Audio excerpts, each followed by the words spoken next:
在这里，有一只胸怀世界的小鸟。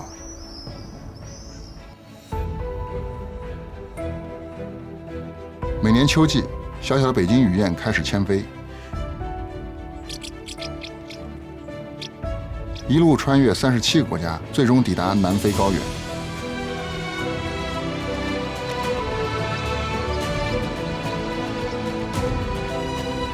For them, the Earth is a whole. The countries they fly across are all homes. No matter they are big or small, powerful or weak, rich or poor. Humans are to coexist harmoniously with nature and all things on Earth.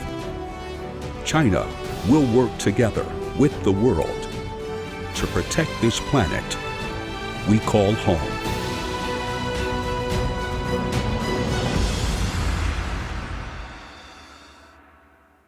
Ladies and gentlemen, please take your seats as the event is about to begin. Mesdames et messieurs, veuillez prendre place puisque la séance débutera dans quelques instants.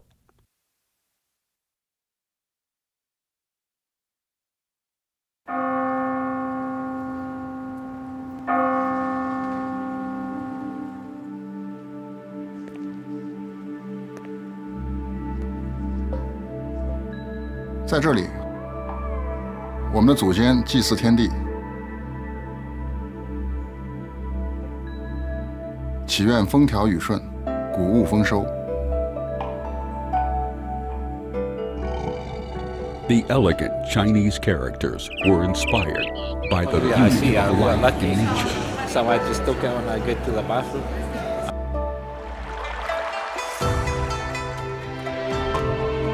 The classical book of songs expresses the sincere feelings through describing various beings in the world.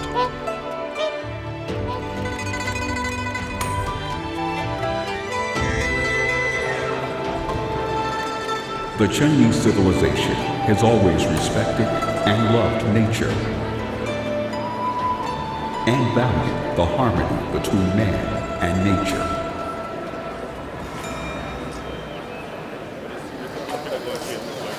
Giant pandas are a species from 8 million years ago. China has set up the Giant Panda National Park that covers 27,000 square kilometers of mountain forest.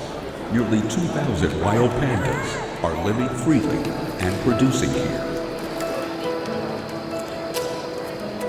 Setting eco-red line, building national parks, establishing nature reserves, and keeping a distance from wild species reflect people's willingness to restrain their own behavior and to give way to wild species.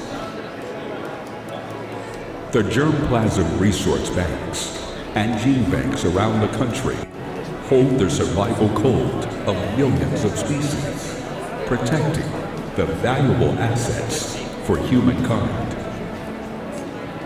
Forest conservation and the holistic conservation and restoration of mountain, river, forest, farmland, lake, grassland, and desert ecosystems are bringing back lucid waters, lush mountains, blue sky, and white clouds.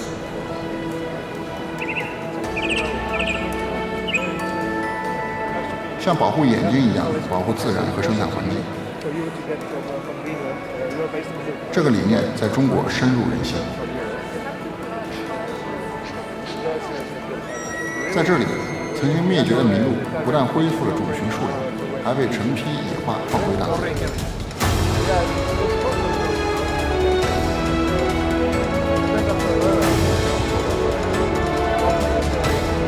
Thanks to the unremitting efforts by China, many extinct or endangered wild species are regaining confidence and dignity.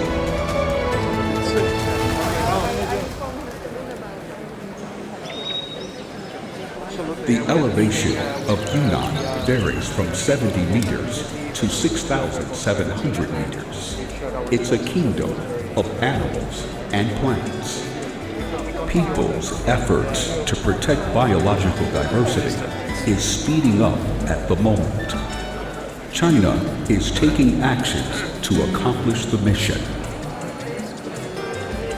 Human beings have put forward a proposal to protect the biological diversity and to build a shared future for all life on Earth.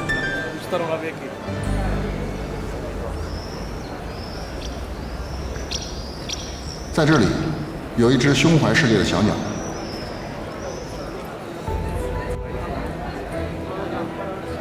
每年秋季，小小的北京雨燕开始迁飞，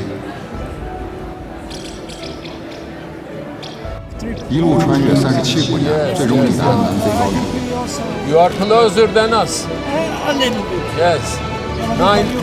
More than 9 hours, you know? For them, the Earth is a whole. The countries they fly across are all homes. No matter they are big or small, powerful or weak, rich or poor. Humans are to coexist harmoniously with nature and all things on Earth. China will work together with the world to protect this planet we call home. "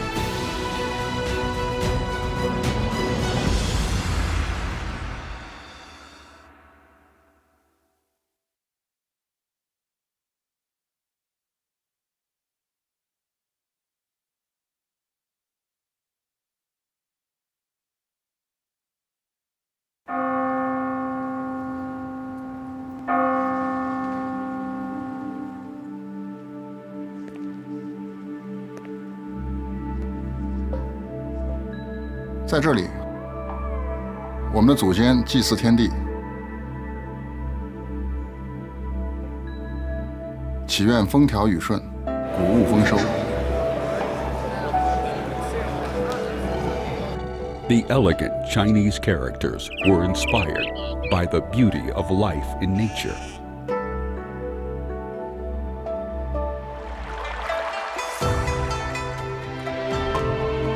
The classical book of songs expresses the sincere feelings through describing various beings in the world.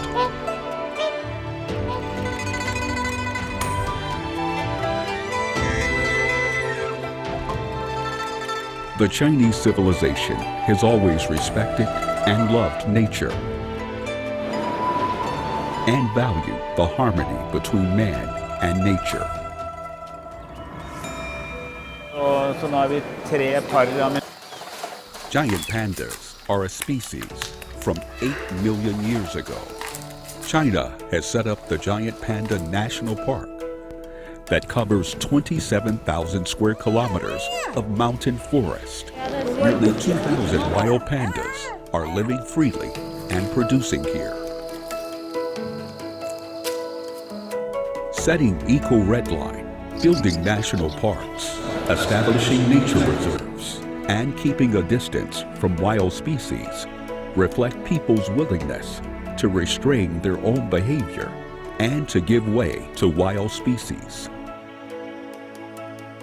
The germplasm resource banks and gene banks around the country hold the survival code of millions of species, protecting the valuable assets for humankind. Forest conservation and the holistic conservation and restoration of mountain, river, forest, farmland, lake, grassland, and desert ecosystems are bringing back lucid waters, lush mountains, blue sky, and white clouds.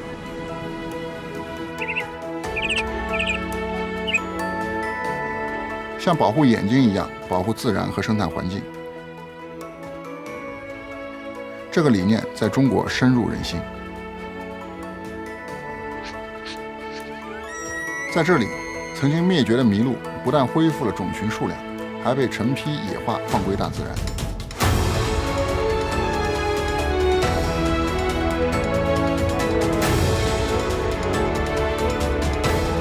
Thanks to the unremitting efforts by China, many extinct or endangered wild species are regaining confidence and dignity.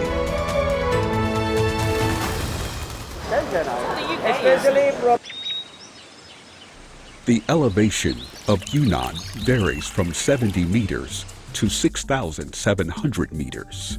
It's a kingdom of animals. Ladies and gentlemen, please take your seats as the event is about to begin.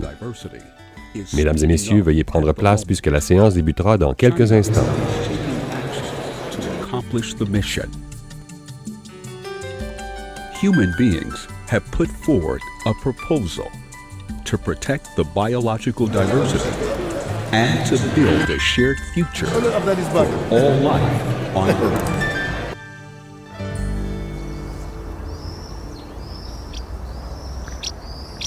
在这里，有一只胸怀世界的小鸟。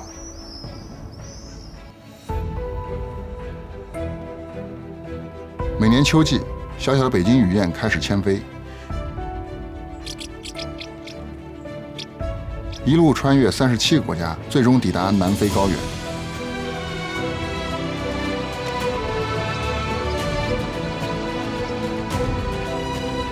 For them, the Earth is a whole.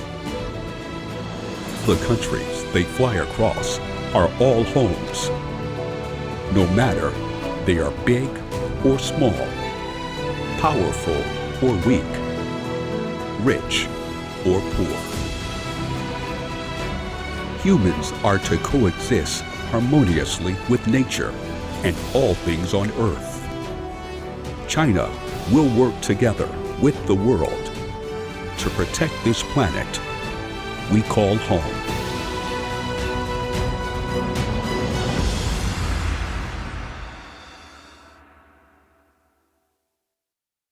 Ladies and gentlemen, please take your seats as the event is about to begin.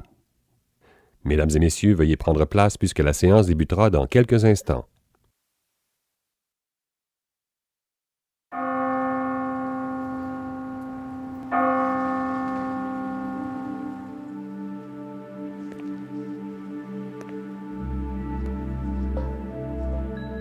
Dans 这里，我们的祖先祭祀天地，祈愿风调雨顺，谷物丰收。The elegant Chinese characters were inspired by the beauty of life in nature.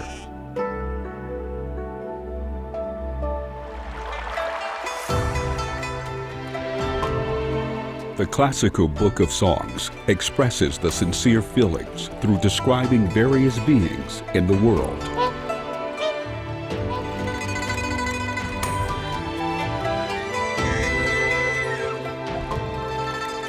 The Chinese civilization has always respected and loved nature and valued the harmony between man and nature.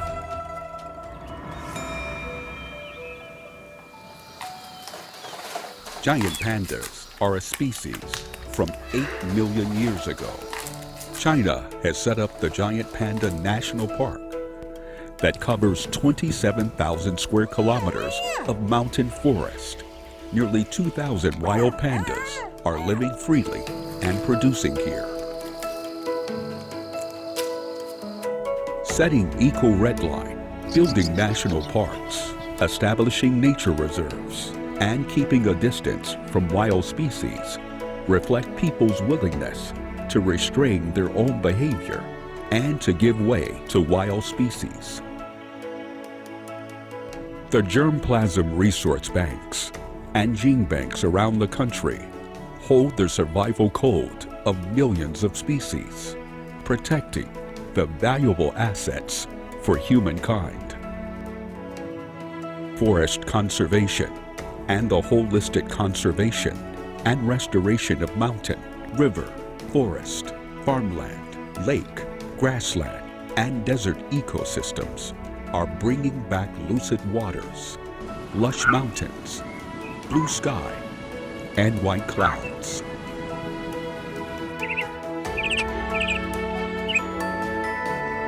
像保护眼睛一样保护自然和生态环境。这个理念在中国深入人心。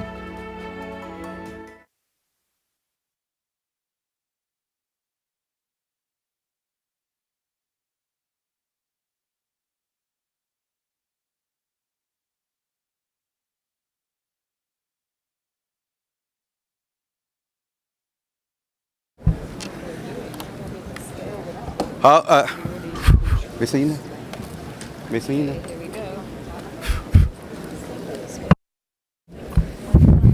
没有啊，喂。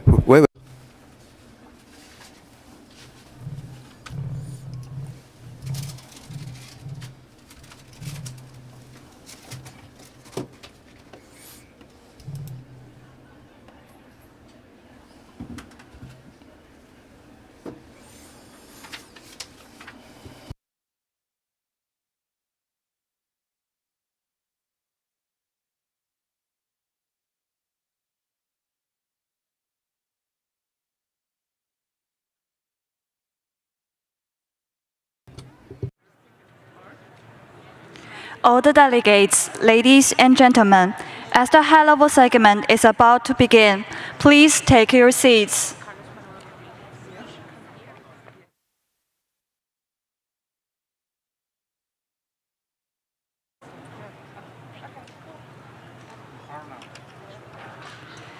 Distinguished guests, ladies and gentlemen, good morning. Welcome to the high-level segment.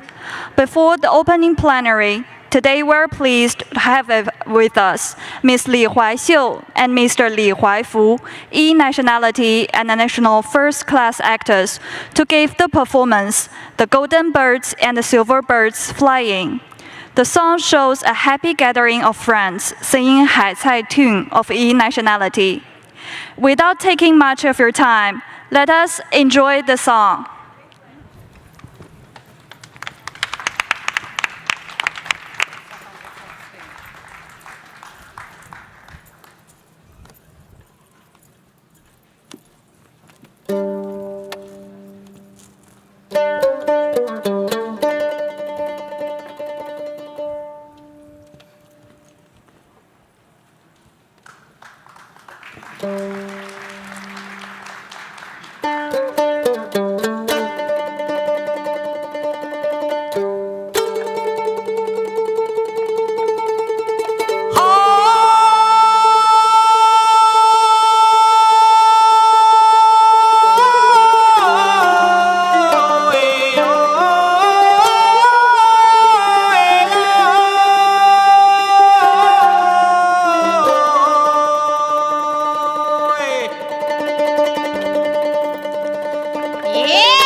Ladies and gentlemen, now we're honored to invite His Excellency Mr. Huang Renqiu, COP-15 President, Minister of Ecology and Environment of China, host the opening of high-level segment. Welcome.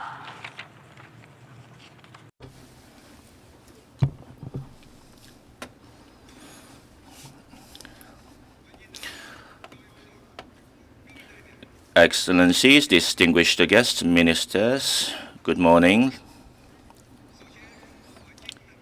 First of all, on behalf of the Chinese government, I would like to extend my warmest welcome and sincere greetings to ministers and representatives from parties, observer states, and international organizations and institutions.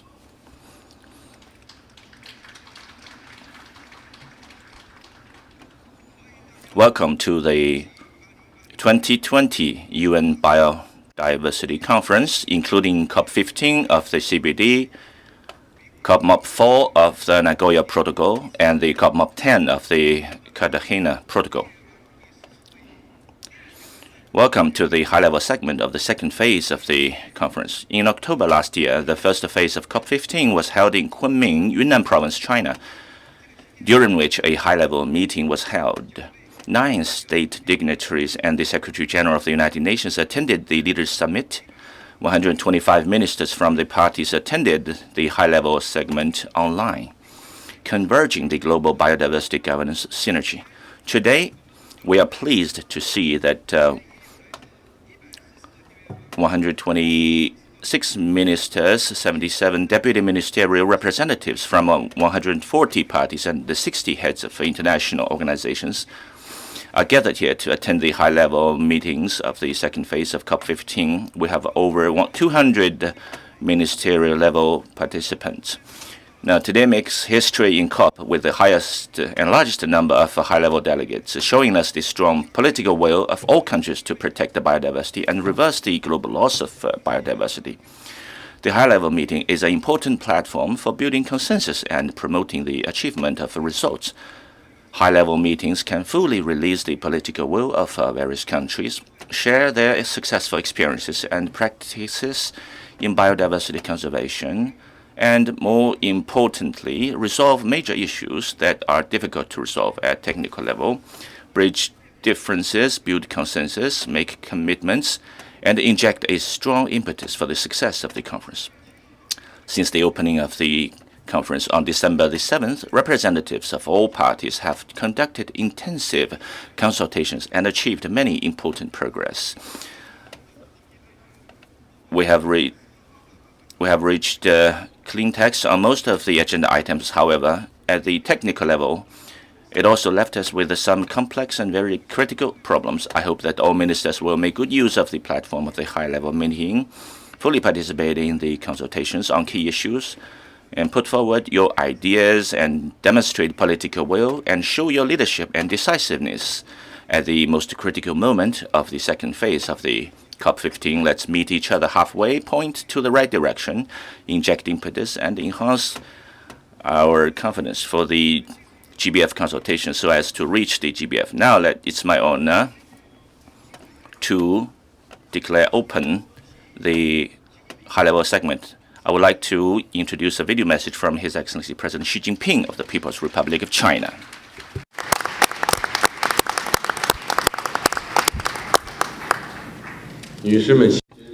Ladies and gentlemen, friends, good morning.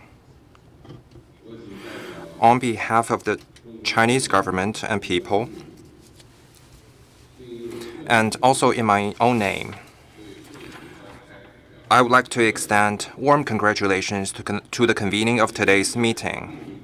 Humanity lives in a community with a shared future, be it in overcoming the COVID-19 pandemic or in enhancing biodiversity protection and achieving sustainable development globally. Solidarity and cooperation is the only effective way to address global challenges. A sound ecosystem is essential for the prosperity of civilization. We must work together to promote harmonious coexistence between man and nature, build a community of all life on the earth, and create a clean and beautiful world for us all. We need to build global consensus on biodiversity protection, jointly work for the conclusion of the post-2020 Global Biodiversity Framework, and identify targets and pathways for global biodiversity protection. We need to push forward the global process of biodiversity protection, turn ambitions into action, support developing countries in capacity building, and coordinate efforts to address climate change, biodiversity loss, and other global challenges. We need to promote green development through biodiversity protection, speed up the green transition of developing modes and lifestyle, and leverage the Global Development Initiative to deliver greater benefits to people of all countries. We need to uphold a fair and equitable global order on biodiversity protection, firmly defend true multilateralism, firmly support the UN-centered international system and the international order underpinned by international law, and form strong synergy for protecting the Earth, our common homeland.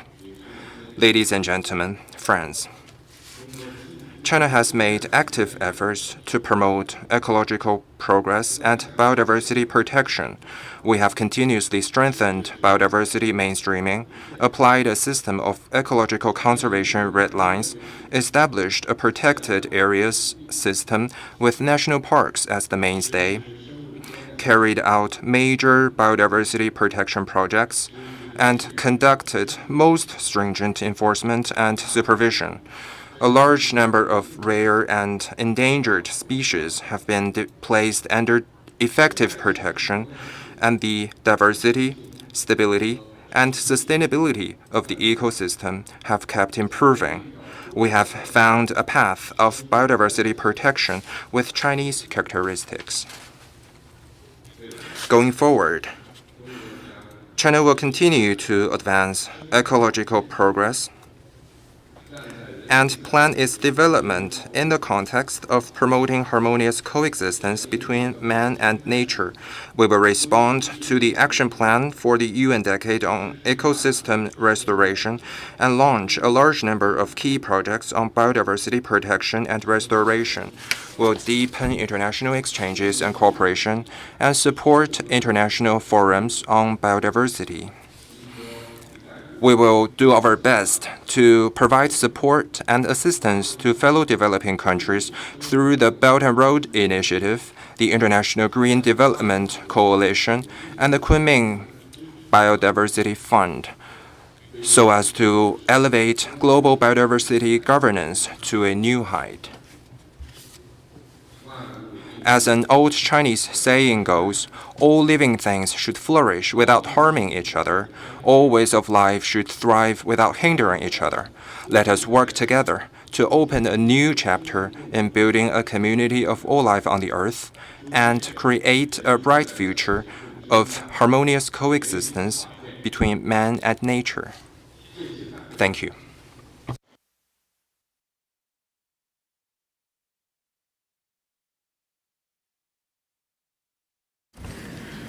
Thank you, President Xi Jinping, for that message. His message shows again that the Chinese government is committed to biodiversity governance globally and to revert the biodiversity loss. We are inspired and encouraged by his words. I would now like to invite His Excellency Mr. Kaspar Corsi, President of the 77th session of the UN General Assembly, to deliver his welcome remarks. Mr. On behalf of 193 member states of the United Nations, I would like to express gratitude for China for accompanying us, guiding us and leading us through this long journey of negotiations and preparations, as well as for Canada for hosting us today. Mr. Minister, Excellencies, ladies and gentlemen, This is not a gathering to save the earth. We are here to save ourselves, our sons and daughters, and many generations to come. With lifeless oceans, rivers, empty mountains, and deserts, the earth will still survive. But our civilization, as we know it today, may not. The objective is simple as straight. We need net positive progress to save all life on Earth. The global biodiversity framework must be implemented to deliver more nature at the end of this decade than at the start.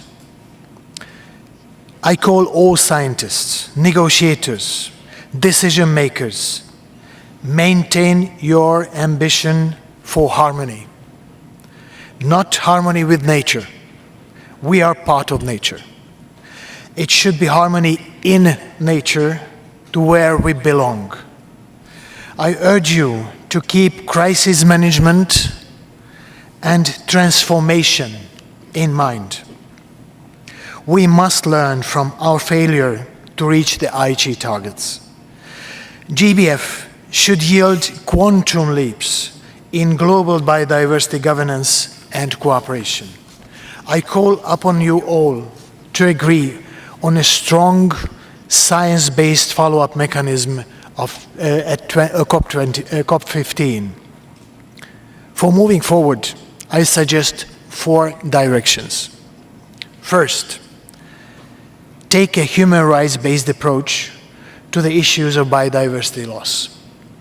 I summon governments, civil society, the private sector, the international finance institutions to embed human rights into their guidelines and operations. We all should respect, protect, and fulfill these rights, including the right to a clean, healthy, and sustainable environment, and especially the rights of those in vulnerable situations, indigenous peoples and local communities. Second, address the economic drivers behind the so-called biodiversity negative behaviors. Chief among them are unsustainable habits. Our greed, our selfishness, our short-sightedness, the global myopia. I encourage you to tackle the root causes of biodiversity loss by transforming the ways we produce, consume, trade, transport. We also need radical changes to what we subsidize and incentivize. I urge governments to end harmful subsidies, especially for fossil fuels, non-sustainable agriculture, forestry, and fisheries. Instead, governments should guide businesses to invest in transformation towards circular economy.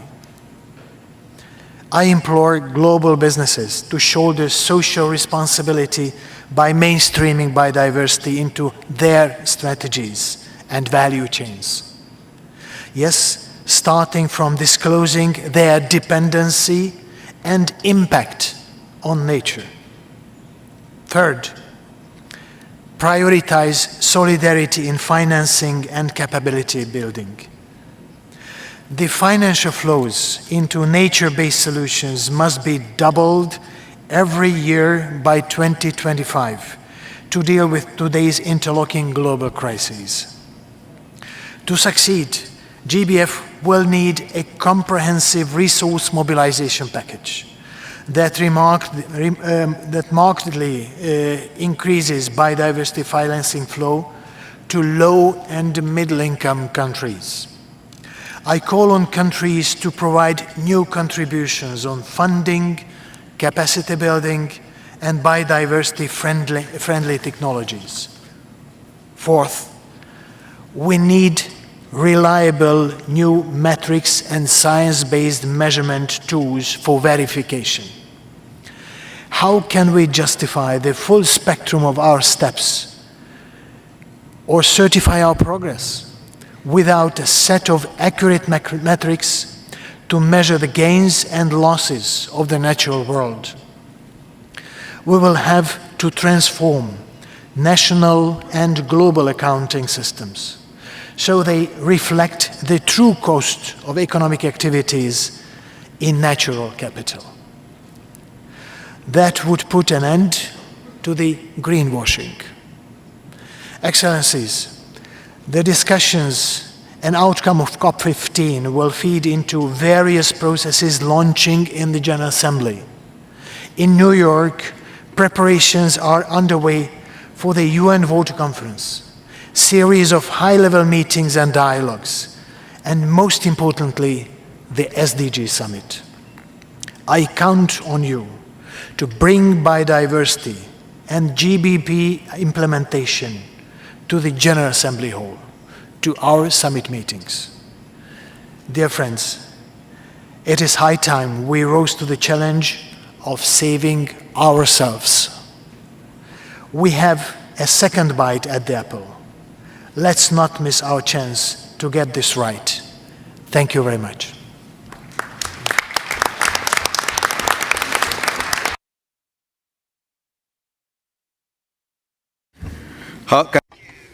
Thank you, Excellency, for your warm remarks, as well as your very good suggestions. I now give the floor to Ms. Amina Mohammed, Deputy Secretary General of the UN. Thank you, Your Excellency, Minister Huang, Excellencies, distinguished guests. The natural world and, by extension, humanity's future is at a crossroads. For far too long, our species has despoiled Mother Earth. We have destroyed its forests, degraded its lands, and overexploited its resources. We have polluted its fresh water and ocean, and we have upset its delicate climate balance, among a host of other trespasses. As a result, nature is declining at a rate unprecedented in human history. We are pushing around 1 million species towards extinction. This destruction comes at a catastrophic cost to all of us, from the bees that pollinate our crops to the mangroves that protect our coastlines. These plants and animals underpin our lives, our economies, our societies, and our resilience to natural hazards and climate change disasters. Meanwhile, cascading events of massive loss, from wildfires to flooding and zoonotic infections like COVID-19, have been a wake-up call. We must stop our assault on the natural world and start to value the multiple benefits that nature provides across the sectors of our society. It's time to end the triple planetary crisis and reset our relationship with nature. All of you are part of this process of renewal. You've been working for 4 years to develop a global framework and a course of action to sustain our world's rich diversity. And you've made significant progress here in Montreal. In recent days, you've completed your negotiations on half of your agenda.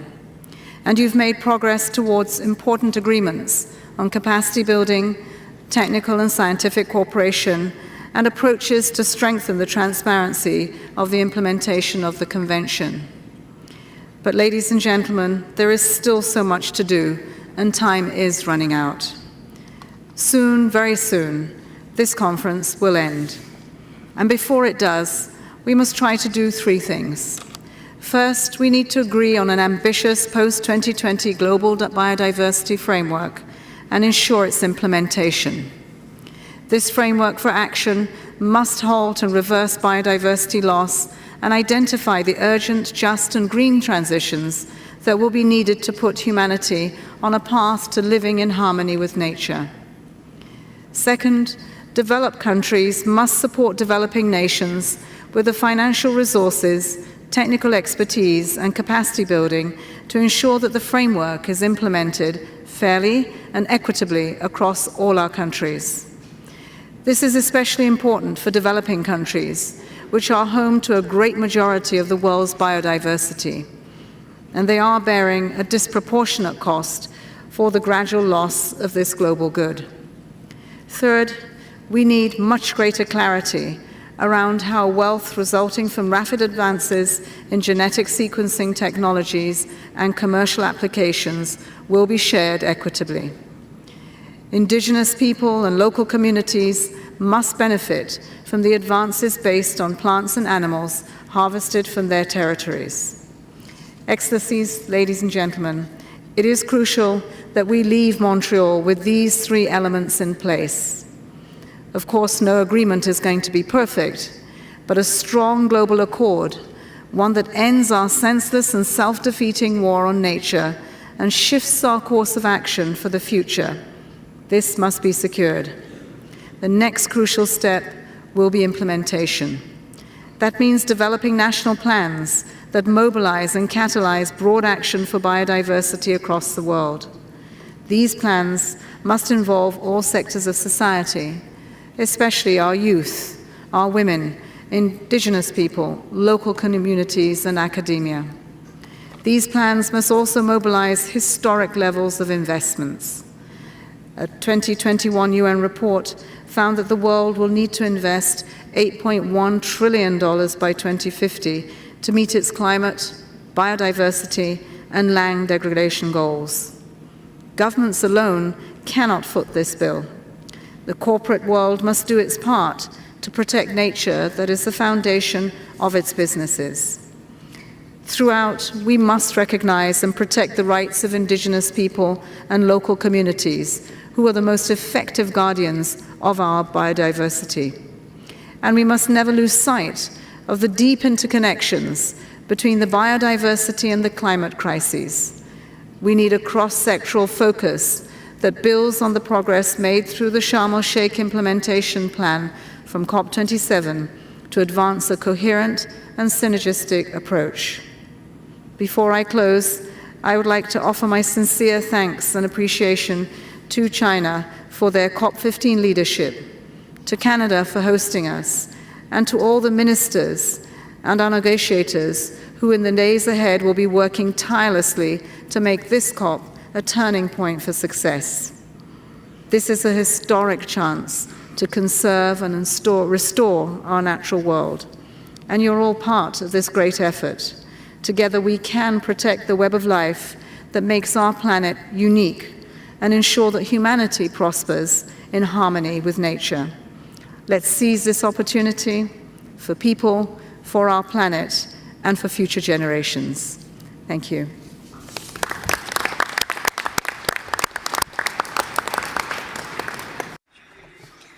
Thank you, Ms. Mohammed. Thank you for your very inspiring words. I count on the commitment of UN system to mainstream biodiversity and catalyze collective action to address the drivers of the biodiversity loss.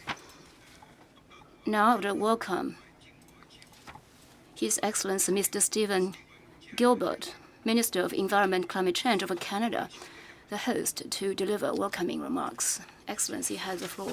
Excellence. Thank you, President, Excellencies, Prime Minister, distinguished invited guests, friends and guests. A few weeks before I was born in 1970, a brilliant Canadian artist, Joni Mitchell, sent us a message in a song that we have paved paradise and put up a parking lot. We listened to her music and sang along, but did we really understand her message? We must live in harmony with nature, not try and dominate it. Time is running out. Protéger les oiseaux. Protecting birds, bees, and all other aspects of those biodiversity that protects us and ensures a viable planet. This is now a race against time. We must solve several key problems to be able to ensure the post-2020 global biodiversity framework is ambitious, and we have little time. We're advocating clear targets and actions that address the key drivers of global biodiversity loss. 30 by 30 and halt and reverse are our 1.5 degrees. These targets are the threshold for nature's survival and for climate survivability and ultimately humanity's success. For biodiversity, it is a minimum. We need to achieve nature's full recovery by 2050. And to do that, The framework needs to address the twin crises of biodiversity loss and climate change. Many of you have made it clear that ambition must be supported by an increase in funding as well as improvements in the predictability, transparency, comprehensiveness, and accessibility of funding. I want to reassure you, Canada has heard you, and we want to work with all of you to address these issues and concerns. To achieve our goals, we need to mobilize and realign all sources of financing towards supporting developing countries and being nature positive. It is time to come together. Canada is ready to engage on discussions on the scale of funding to reflect the global biodiversity framework. We're also ready to engage on maximizing the potential of the Global Environment Facility as the financial mechanism for this convention. The GEF brings institutional experience and adaptability to bear. Let's consider how we can leverage the history of this important financial mechanism for greater biodiversity action. This is why Canada has contributed to its share of historic 8th replenishment of the Global Environment Facility. Canada's contribution makes us the GEF's 7th largest donor. We will also respond to the call from developing countries to help in creating sustainable finance solutions through the United Nations Development Programme's BioFin program. And last week, our Prime Minister announced $350 million to advance biodiversity action in developing countries, in addition to the $1 billion already committed for projects supporting nature and climate together.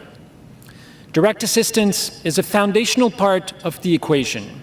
However, we should not limit ourselves to this. We need to unlock private and philanthropic support, development bank modernization, and subsidies realignment. This needs to be a whole-of-society effort. Stronger planning, reporting, and review systems will clearly track our global progress, strengthen country implementation, and hold countries accountable to commitments. All of this, as Canada has been demonstrating through this COP, must be done in full partnership with Indigenous peoples. Success relies on full engagement, and it demands that we act with the urgency that is required. We've stepped up with new commitments that will deliver concrete actions. Last week, we announced up to $800 million to support Indigenous-led conservation initiatives with a funding model known as Project Finance for Permanence.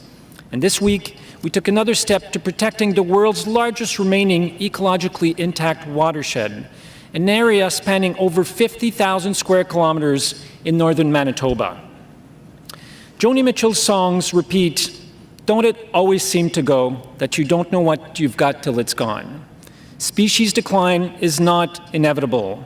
It's not a one-way street. If we continue to dominate nature, it will be at our own peril. We know what's at stake. The fight to protect nature has never been more urgent. We can change the course.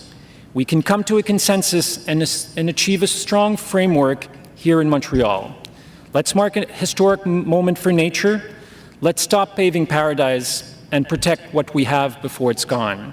It won't be easy. It won't happen on its own, but it is within our reach. Thank you. Merci.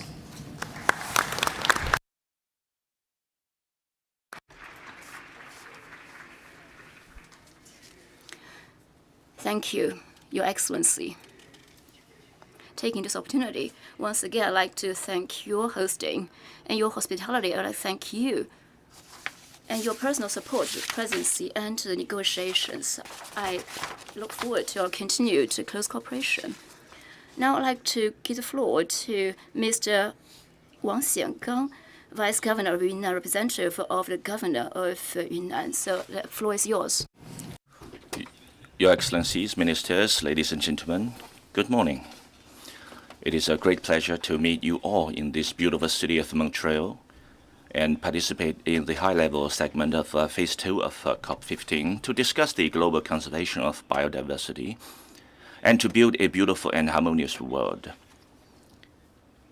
Entrusted by Mr. Wang Ning, Secretary of the Yunnan Provincial Party Committee, and Mr. Wang Guilbeault, Governor of Yunnan Province, and on behalf of Yunnan, I would like to express my sincere gratitude to organizations, experts, scholars, and friends from all over the world who have long cared about and supported Yunnan's economic and social development and biodiversity protection. Yunnan is a province located in southwest China with a significant ecological importance. It spans 3 biodiversity hotspots: India, Myanmar, the mountains of southwest China, and the East Himalayas. They are not only snow-covered glaciers with an altitude of more than 6,700 meters, but also tropical valleys only tens of meters above sea level. With diverse climate and rich biological resources, it is known as the kingdom of plants and animals and garden of the world. It is the province with the richest biodiversity resources in China and a natural gene bank for China and the world.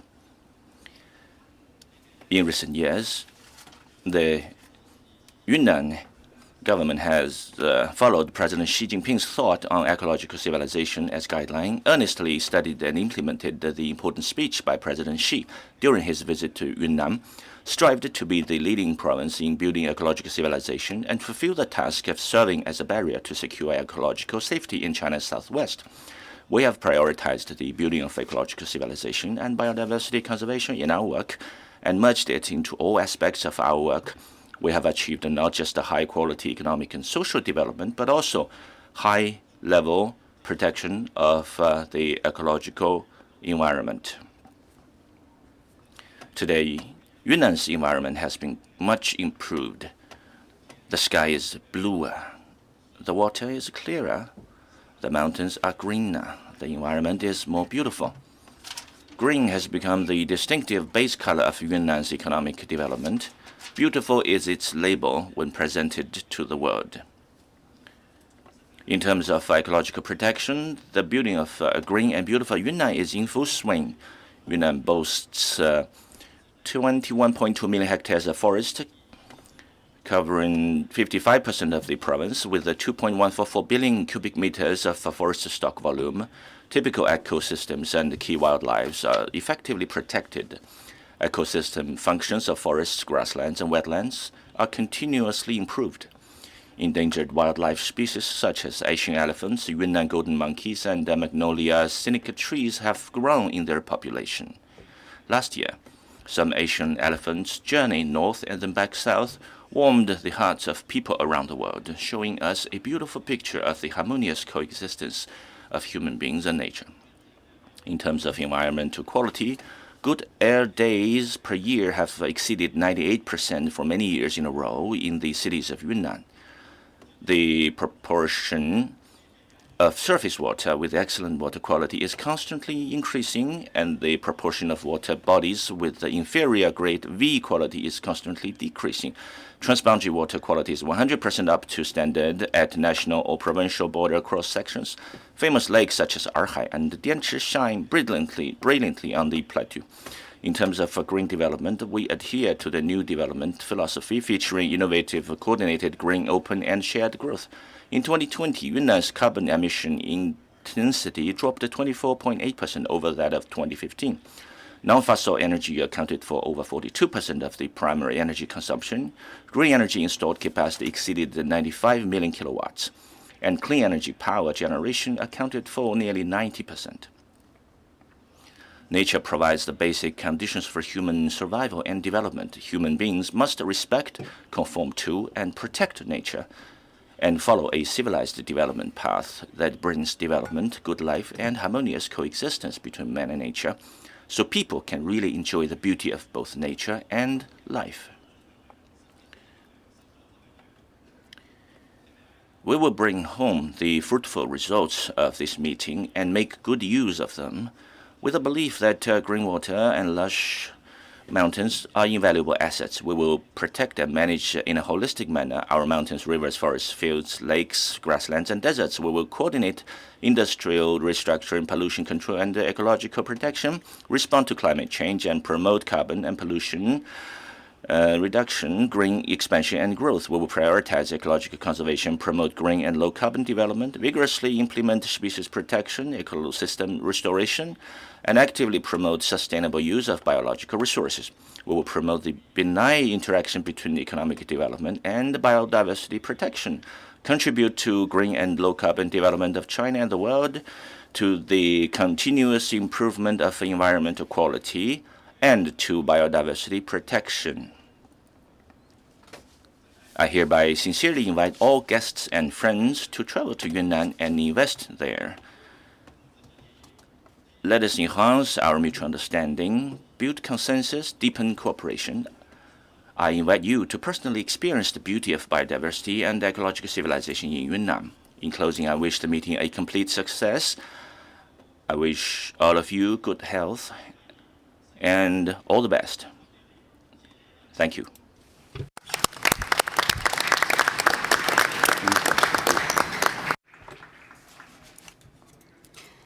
Thank you, Vice Governor Wang Xingang, for your remarks.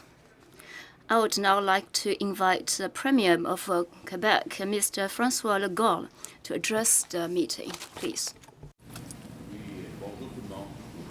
Bonjour tout le monde. Good morning, ladies and gentlemen. Thank you for that presentation. I would like to greet all of the distinguished guests, particularly those sitting at this high table with me today. I'd also like to greet everybody who is present. Allow me once again to wish you a warm welcome to Quebec. Quebec being the only state in America where we have a majority of francophones, so we are very proud indeed to welcome people from all around the world. I was here at COP-15 last week to make an announcement. I have taken upon myself the commitment that the government of Quebec will invest $650 million, and that is to protect 30% of Quebec's territory. Currently, we stand at 17% of protection, and to protect endangered species. Today, I'd like to speak about water, or our blue gold. Of course, the protection of biodiversity inevitably involves the protection of waters. And in Quebec, if we're just looking at the St. Lawrence River, well, our St. Lawrence River drains 25% of global fresh water. So the St. Lawrence River drains 25% of the world's freshwater resources. So we have a great responsibility placed upon us, because over the next few years, freshwater resources will be even more scarce and precious. And today I would like to take another commitment upon myself, and I pledge to, at the next session in January, I pledge to deliver a draft law on water protection. The first thing we will do within this law is to drastically step up the fees which are charged for the water extracted in Quebec.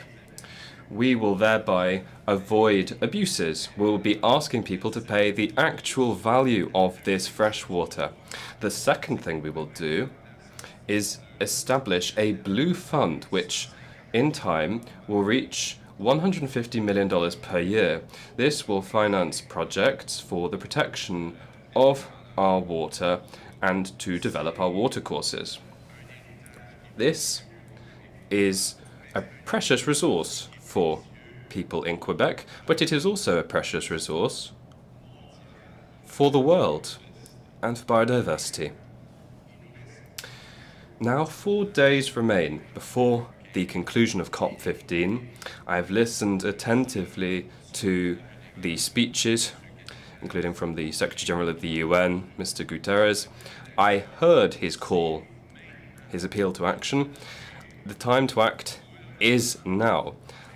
As governments, we are duty-bound to protect what our predecessors have left us, and we also are duty-bound to leave to generations yet to come quality which is as good as what we have had handed down to us. So, morally speaking, we cannot bequeath to future generations the responsibility to correct our own mistakes, because, regrettably, we are here today because collectively we have not yet been up to scratch. Up until now, we have not been able to grant to biodiversity the importance that we ought to have done. So, but a few days remain. The time to make common pledges is now. It is time to adopt a global biodiversity framework so as to attain, inter alia, the goal to protect 30% of land and water between now and 2030. Therefore, we have an exceptional opportunity before us. An opportunity to change things. I sincerely hope that later we can say that in 2022 we had a Montreal moment. That here in Montreal we agreed on a framework to turn the situation around, marking a before and an after following this Montreal conference. And I'd be very proud indeed, because this would be happening here in the largest Francophone city in the Americas. So over the next few days, let us honor this exceptional opportunity to forge together this Montreal moment that the planet needs. Quebec stands ready to do so, and I hope that everybody will be similarly committed. Thank you very much.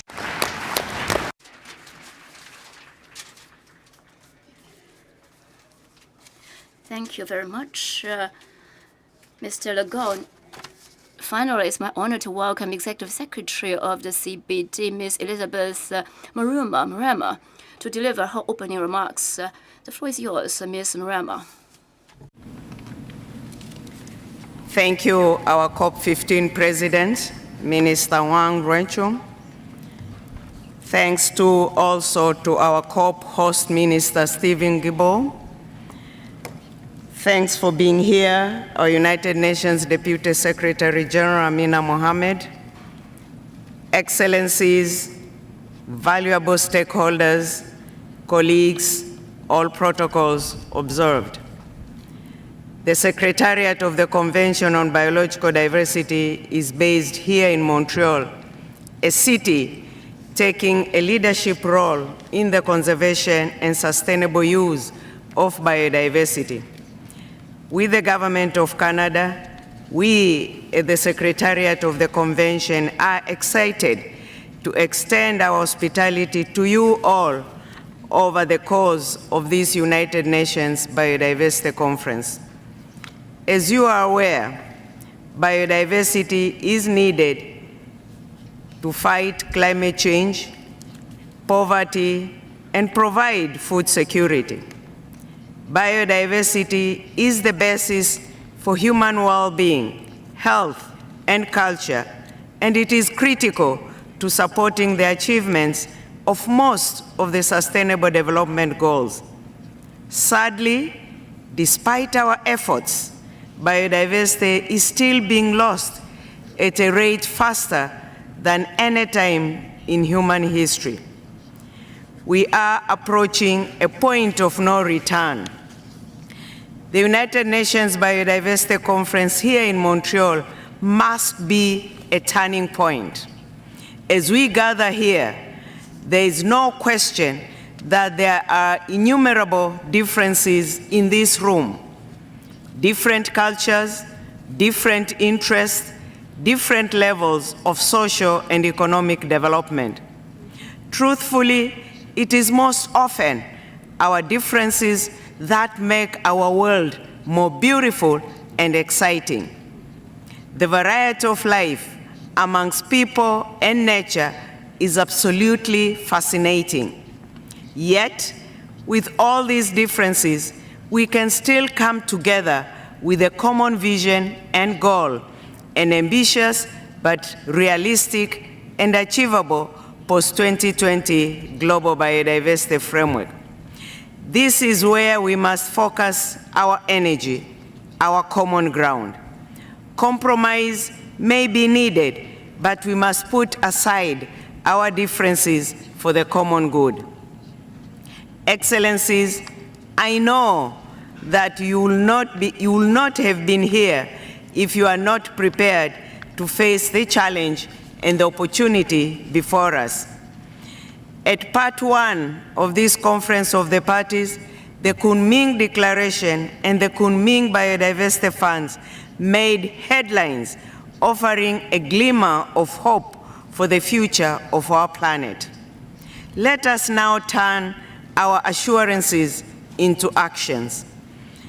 As the Executive Director of United Nations Environment Program, Inga Anderson, said a few days ago, action must be bold and not bracketed. Let us face these upcoming challenges boldly with the same end goal in sight. The issue of digital sequencing information on genetic resources has been complex and challenging, but it is critical that the parties and all stakeholders find a solution that allows for ushering in of social justice and impactful benefit sharing in the spirit of the Convention and its two protocols. We must also close the gap between available financial resources and other means of implementation. With more than half of the global GDP estimated to be at risk as a result of biodiversity loss, this is the critical moment in time. You bear the weight of finding solutions to protect ecosystems, species, as well as our land and water, use biodiversity sustainably, share benefits equally, increase financial flows, protect traditional knowledge, find financial mechanism, monitor it all, and more. I know you do not take these responsibilities lightly. The time has come to fulfill the commitments made in Kunming Declaration, as well as the declarations made for the High Ambition Coalition, Leaders' Pledges for Nature, the Global Ocean Alliance. The successful adoption and later implementation of a strong biodiversity framework is what the world is waiting and demanding. Yes, it will require additional financial resources to match the ambitions on action. And once adopted, rapid implementation and transparency will be key for success.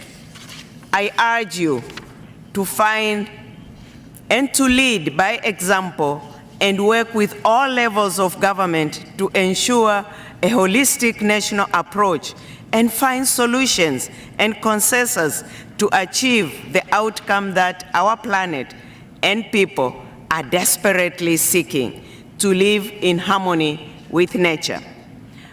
Over the course of the next few days, you will be making decisions that impact not only the rest of this decade, but the next two millenniums and beyond.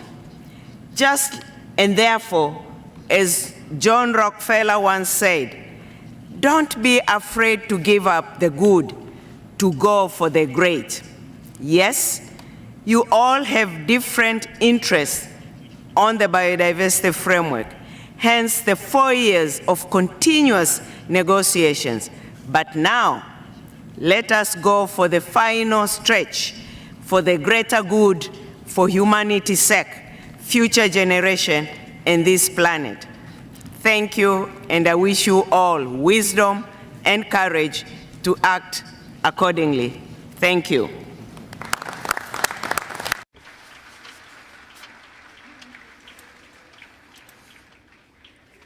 Thank you, Madam Murima, for your opening words and for the dedication of the Secretariat in supporting all of us during this important meeting. Ladies and gentlemen, we have listened to all the opening remarks. We have listened to opening remarks from 7 VIP speakers. These have demonstrated to us the spirit of cooperation of the presidency country and the host country in bringing forward the CBD Now we are full confident about the future. We will face the challenges. Now let's proceed to thematic discussions. Now I would like to invite the speakers to sit at the podium.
I've been in the contact group, resource mobilization whole week, doing my job. Thank you very much. She's doing well. Yes.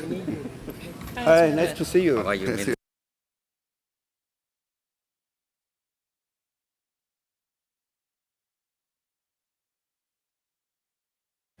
好， Ministers, distinguished delegates, before the opening of national statements, before I open the floor for national statements, I would like to set the context for the messages we will hear for the next 2.5 days.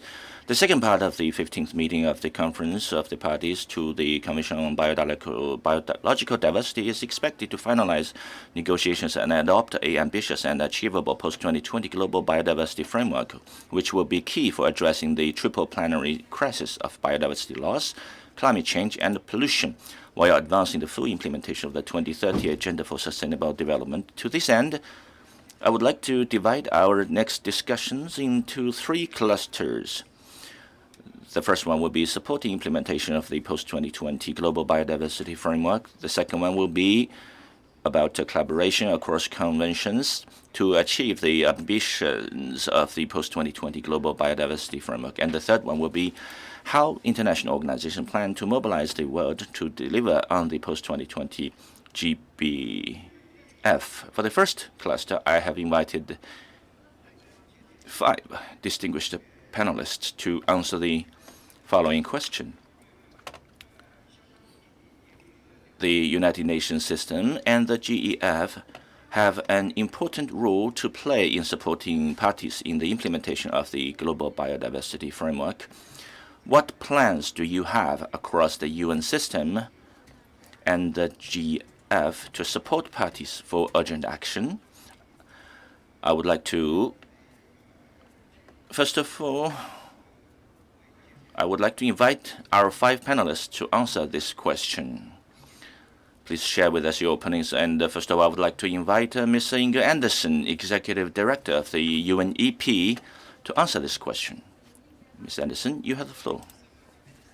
Let me congratulate you on the opening and for your leadership here. And to my colleagues who are on this panel, thank you very, very much for the great support. Look, this is a critical issue because the day that His Excellency will bring down the gavel is actually the day when the work begins. And so I think from the UNEP's point of view, we're very much going to be looking at the 5 drivers, these 5 horsemen of the potential apocalypse, the 5 drivers of biodiversity loss: fragmentation and land use, overexploitation, pollution, climate change, and invasive species. That does demand that whole of society approach, and therefore it demands a whole of UN approach. And within that, obviously, we have some really fantastic frameworks and instruments. The Sustainable Development Goals, first of all, but also the new UN Sustainable Development Framework. And within the UN, we have a system of coordination across the nearly 50 agencies called the Environmental Management Group, which I have the great honor and privilege of chairing. So there are a number of platforms where we can really leverage the biodiversity framework once approved, and where we are already leveraging it. Just 2 days ago, we announced, in the context with our friends from FAO, the Food and Agriculture Organization, we announced and in the context of the Ecosystem Restoration Decade, we announced the 10 World Restoration Flagships, because out there are lots of very, very good initiatives. But as we roll this out to countries, the UN has rolled out a significant reform, establishing a resident coordinator in each country who coordinates across the entire UN. And we from UNEP are extremely pleased to work with these resident coordinators, work with them at the country level, which is why we've rolled out quite a lot of training for these resident coordinators on the triple planetary crisis. But it's clear that we need to move much more and much faster, which is why through UNEP's financial initiative, and just, was it yesterday, we had the Finance Day before yesterday, I think it was, where we stressed the imperatives of the financial sector to shift. It needs to move assets to nature positive investment. It needs to work with innovative financial solutions. And we all need to demand nature-related disclosures and, of course, follow and move through on looking at wealth and well-being beyond GDP. These are also areas where we at UNEP are working with many, many banks and financial institutions. And then we have our friends in the Global Environment Facility, and we will hear from my colleague and dear friend, Carlos Manuel Rodriguez, because the GEF has done a brilliant work in rolling out early action support, which we are extremely proud to be involved with, supporting countries together with our friends at UNDP, 138 eligible countries, even today, identifying gaps and update national monitoring systems, supporting national biodiversity action plans with the post-2020 biodiversity framework. I think one thing, and this will be my last point, that I take away, however, is that as we roll out the digital sequencing information and hopefully get it gavelled here, there is a significant amount of capacity building and empowerment that we need to do at the country level. I think we could do more on that, and I think that this is an area where we need to do significant capacity building so that countries can, in fact, benefit from DSI, as we hope that we will agree here. So, Mr. President, to you, my deep thanks for your leadership, and my absolute commitment from UNEP's side that we will continue to all we can to ensure the implementation of this framework. Thank you.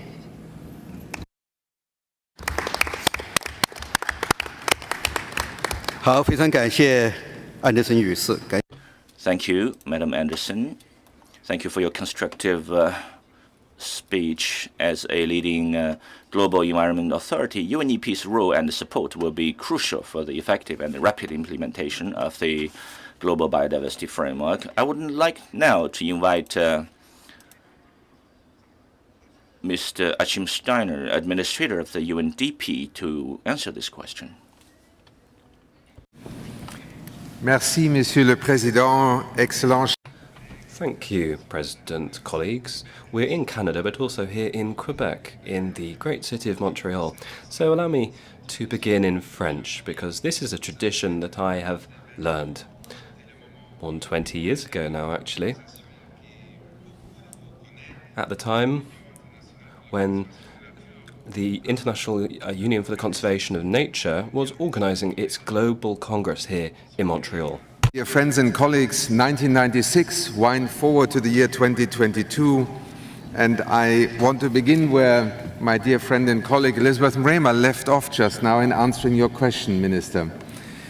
As we leave Montreal, as we leave COP-15, we know that there is no straight road to achieving all the objectives that this convention has already been trying to bring to the center of our attention for decades now. 1992, the World or the Earth Summit in Rio, in a sense, the beginnings of a global response to biodiversity. And here in Montreal, we are focusing on those things that we may have different interests about, but the shared objective that the CBD symbolizes in so many ways as part of one of the conventions of the United Nations, I think is not at all at contest. So to your point, Elizabeth, I think implementation is about enabling each other. It is about strengthening one another's capacity to act. It is also sometimes in the conference room for a moment when we discuss financing and resources to perhaps thank the other side for all that they have already invested. This applies to virtually every delegation in this room, because sometimes the negotiations about what it is that we want to achieve mask also the extraordinary efforts that each one individually has already brought to this. So my main message to start off with, Mr. President, is to say, let us recognize one another for what each one is already doing. But the whole point of having this convention, the whole point of having a United Nations platform to address these issues is rooted in an understanding that individually we cannot win this war against nature, as the Secretary General has repeatedly called it, or the horsemen of the apocalypse, as Inga referred to them. Very briefly, you know the United Nations Development Programme is part of the United Nations family. In most of your countries, we are a long-standing, present companion to your national development. Addressing the issues of biodiversity, of ecosystems, whether in terms of protection, sustainable use, restoration, is part of our portfolio that is now decades old and in many ways draws on your trust, but also the international community's willingness to co-invest with you in advancing this agenda. We remain committed to this, not only in terms of what we do today, but as some of you will learn over the coming weeks and months, we have also tried to draw together the many threads of UNDP's work. UNDP's Nature Pledge, coming out of this COP here in Montreal, is to address three major threads, and I only name them in headlines and will conclude my remarks. One is the narrative. Why is it that in a world where people really care about nature in their daily lives so clearly, we have not yet succeeded in driving a narrative into the heart of our development discourse that corrects for all the distortions that are there? The second point is we need to address the economic and financial system shifts. They are now the greatest obstruction to being able to turn science, knowledge, commitment and passion into actually transformation. And thirdly, policy and practice, whether in terms of the regulatory frameworks, whether in terms of corporate responsibility, be it the financial sector, be it enterprises, be it consumers.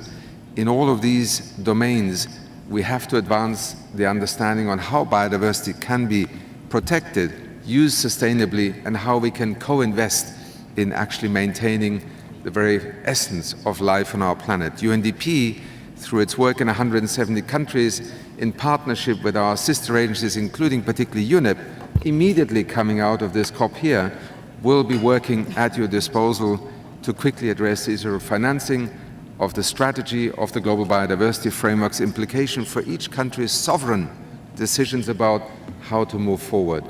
And we do so with deep gratitude to you, Mr. President, to China, that has led us through difficult times in terms of the world at large, to arrive here in Montreal with an opportunity to signal that differences do not mean inability to act together. That is the promise, that is our pledge as UNDP to the implementation that will follow. Thank you.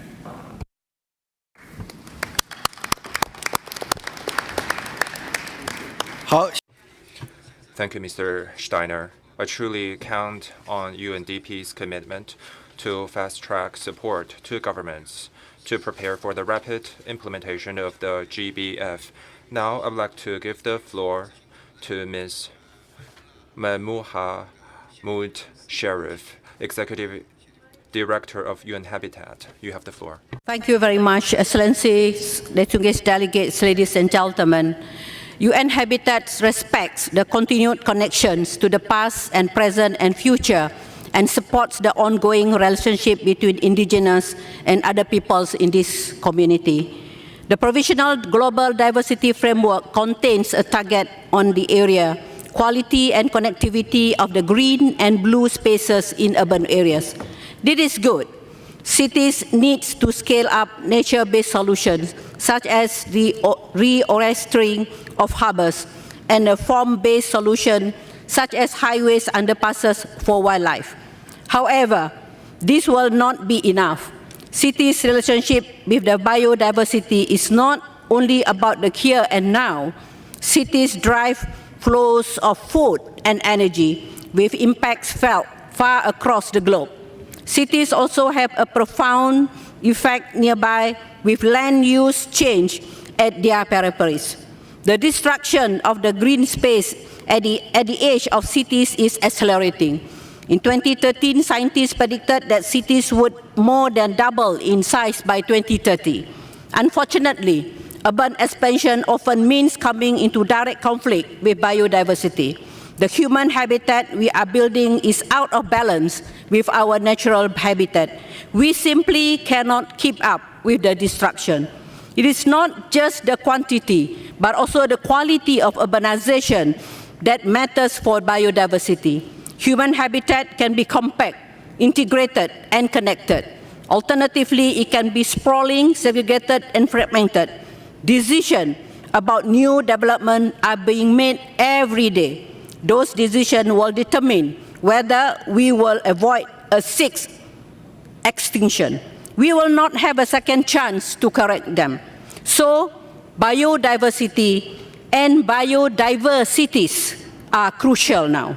UN Habitat, as a custodian of SDG 11, makes cities and human settlement inclusive, safe and resilient, and sustainable. I would like to make 4 points. 1, cities need to do the right thing.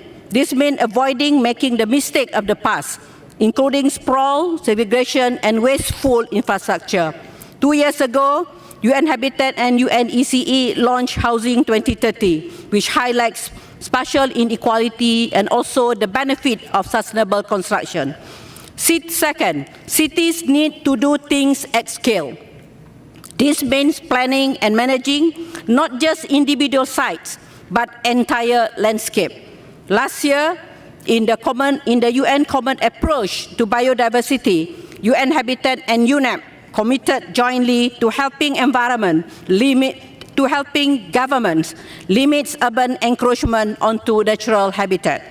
Third, and cities need to do things in collaboration with others, including higher level of governments. In that regard, I'm pleased to say that UN Habitat and UNDP have partnered to localize the SDGs and provide innovative programming on urban resilience.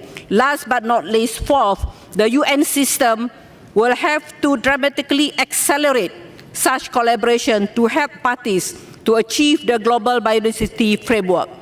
When we do so, the outcomes will benefit all habitats, built and natural, and all species, human and non-human. Thank you.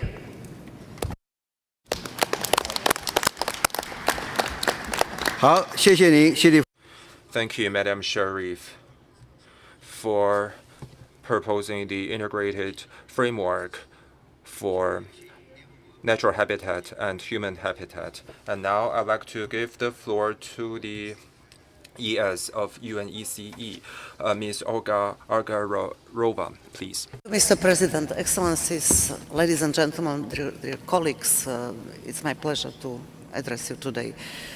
I will start with our shared responsibility, as mentioned by my dear colleague Achim Steiner from the UNDP.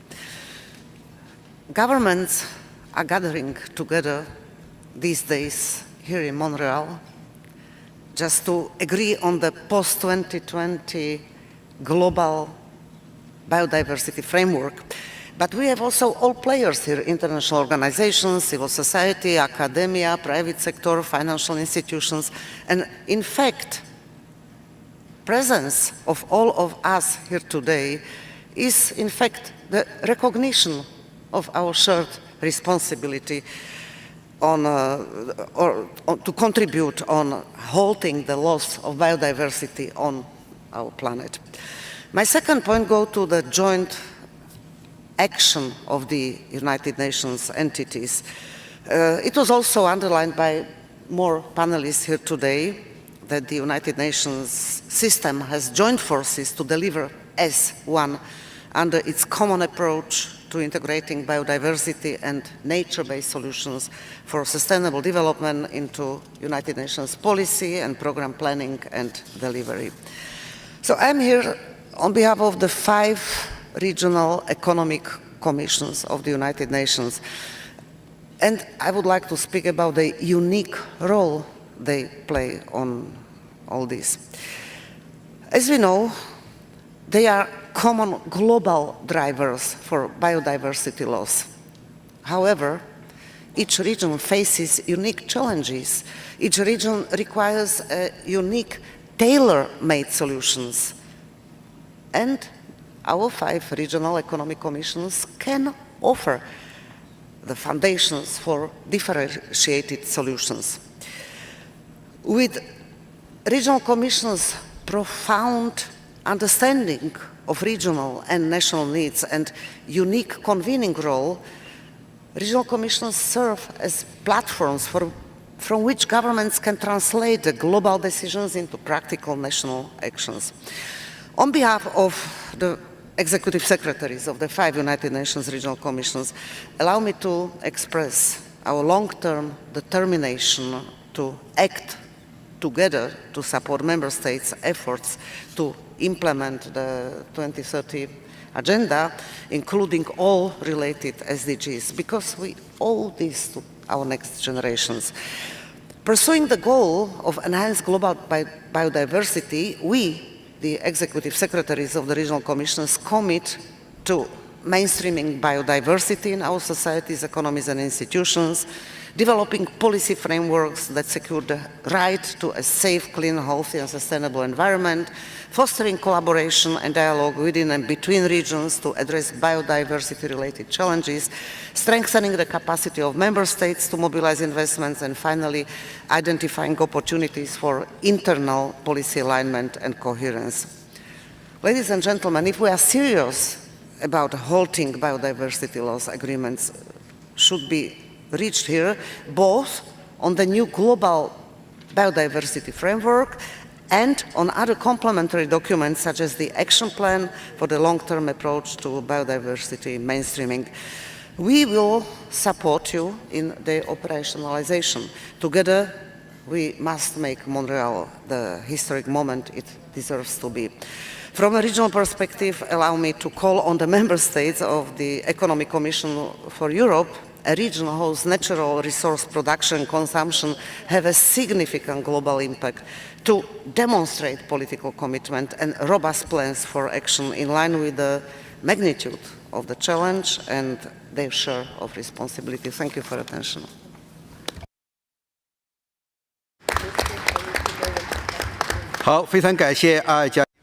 Thank you very much, Ms. Elgaryrova.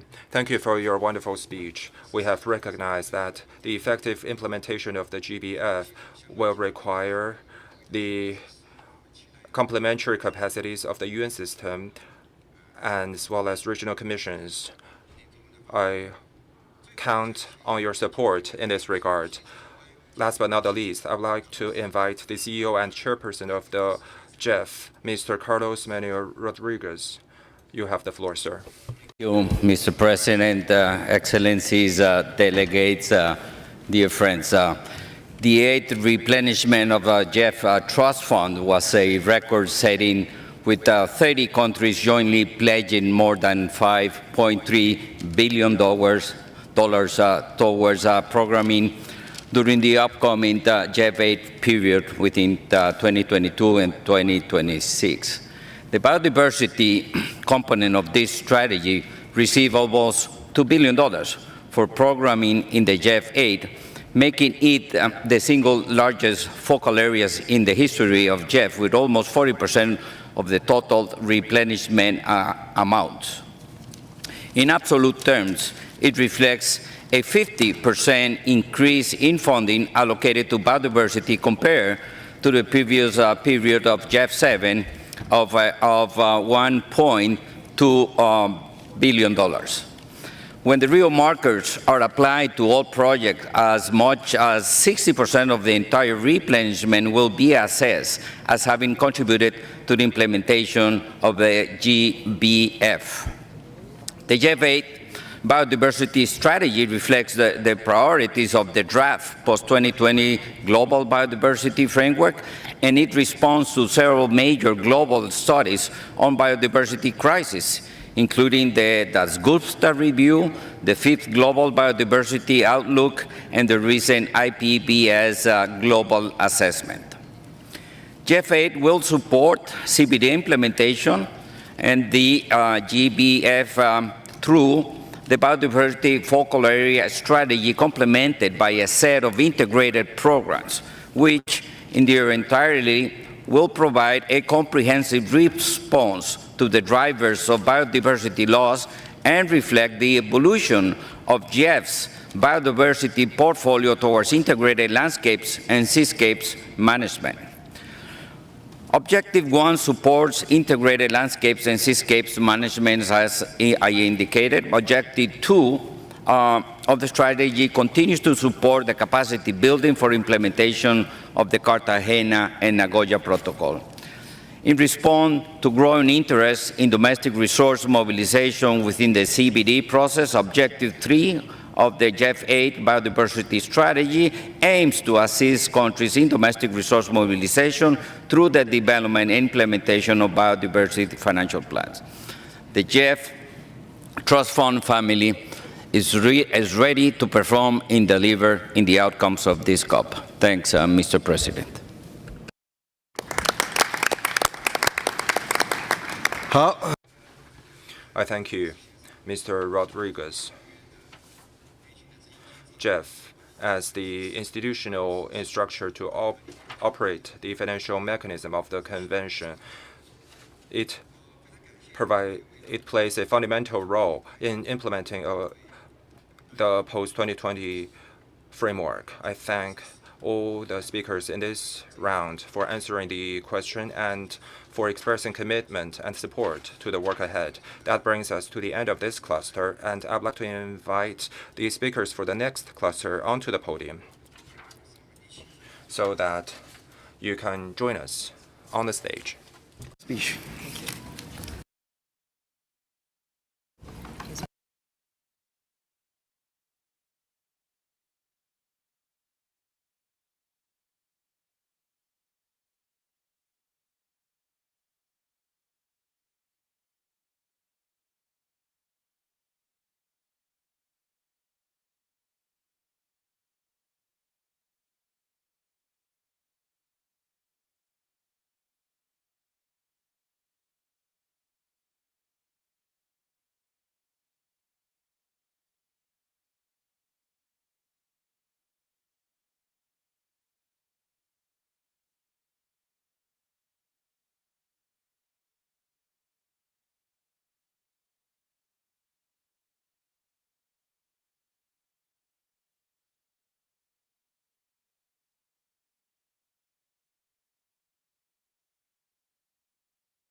Hi, hello, welcome, welcome.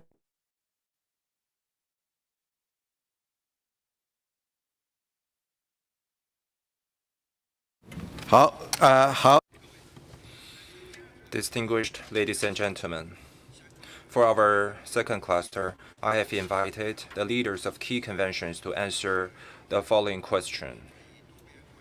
As delivery across the GBF will depend on actions across multilateral environmental agreements, how will your convention contribute to the implementation of the GBF, and how Might the framework support coherence and synergy across conventions? I have been informed that for various reasons, the Executive Secretary of UNFCCC, Mr. Simon Stiel, cannot attend today's meeting. However, he has designated Mr.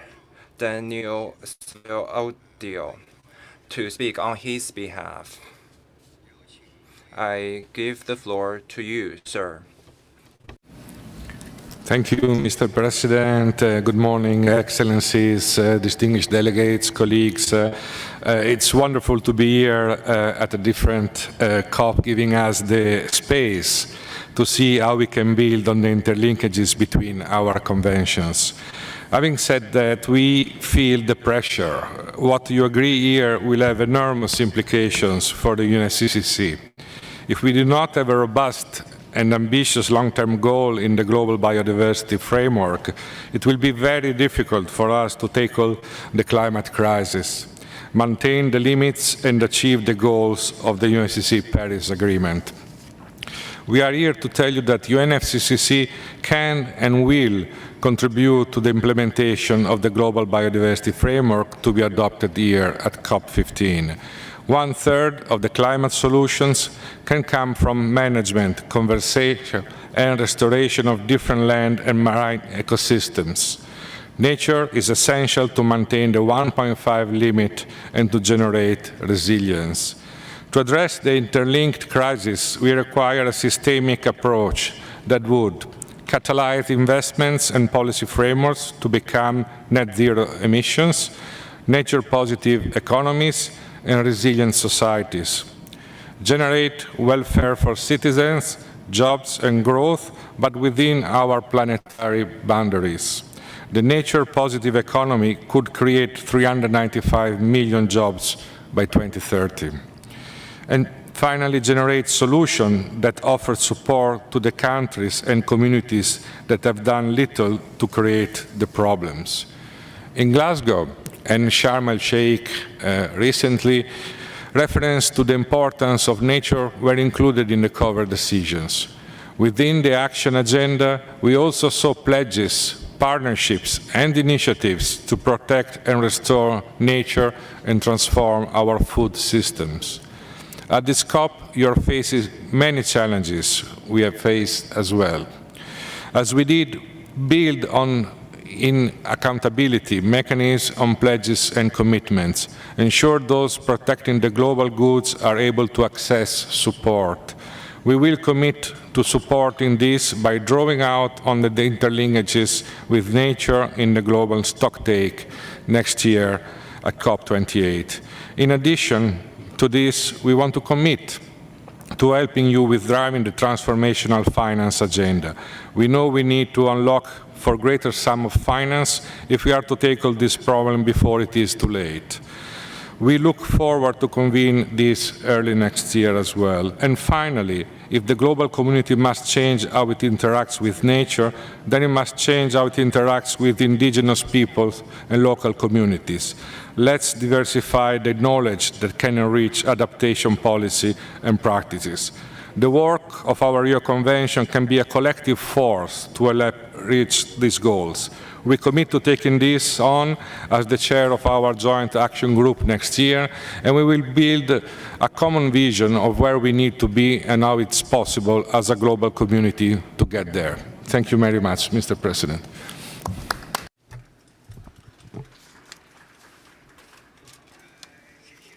Thank you.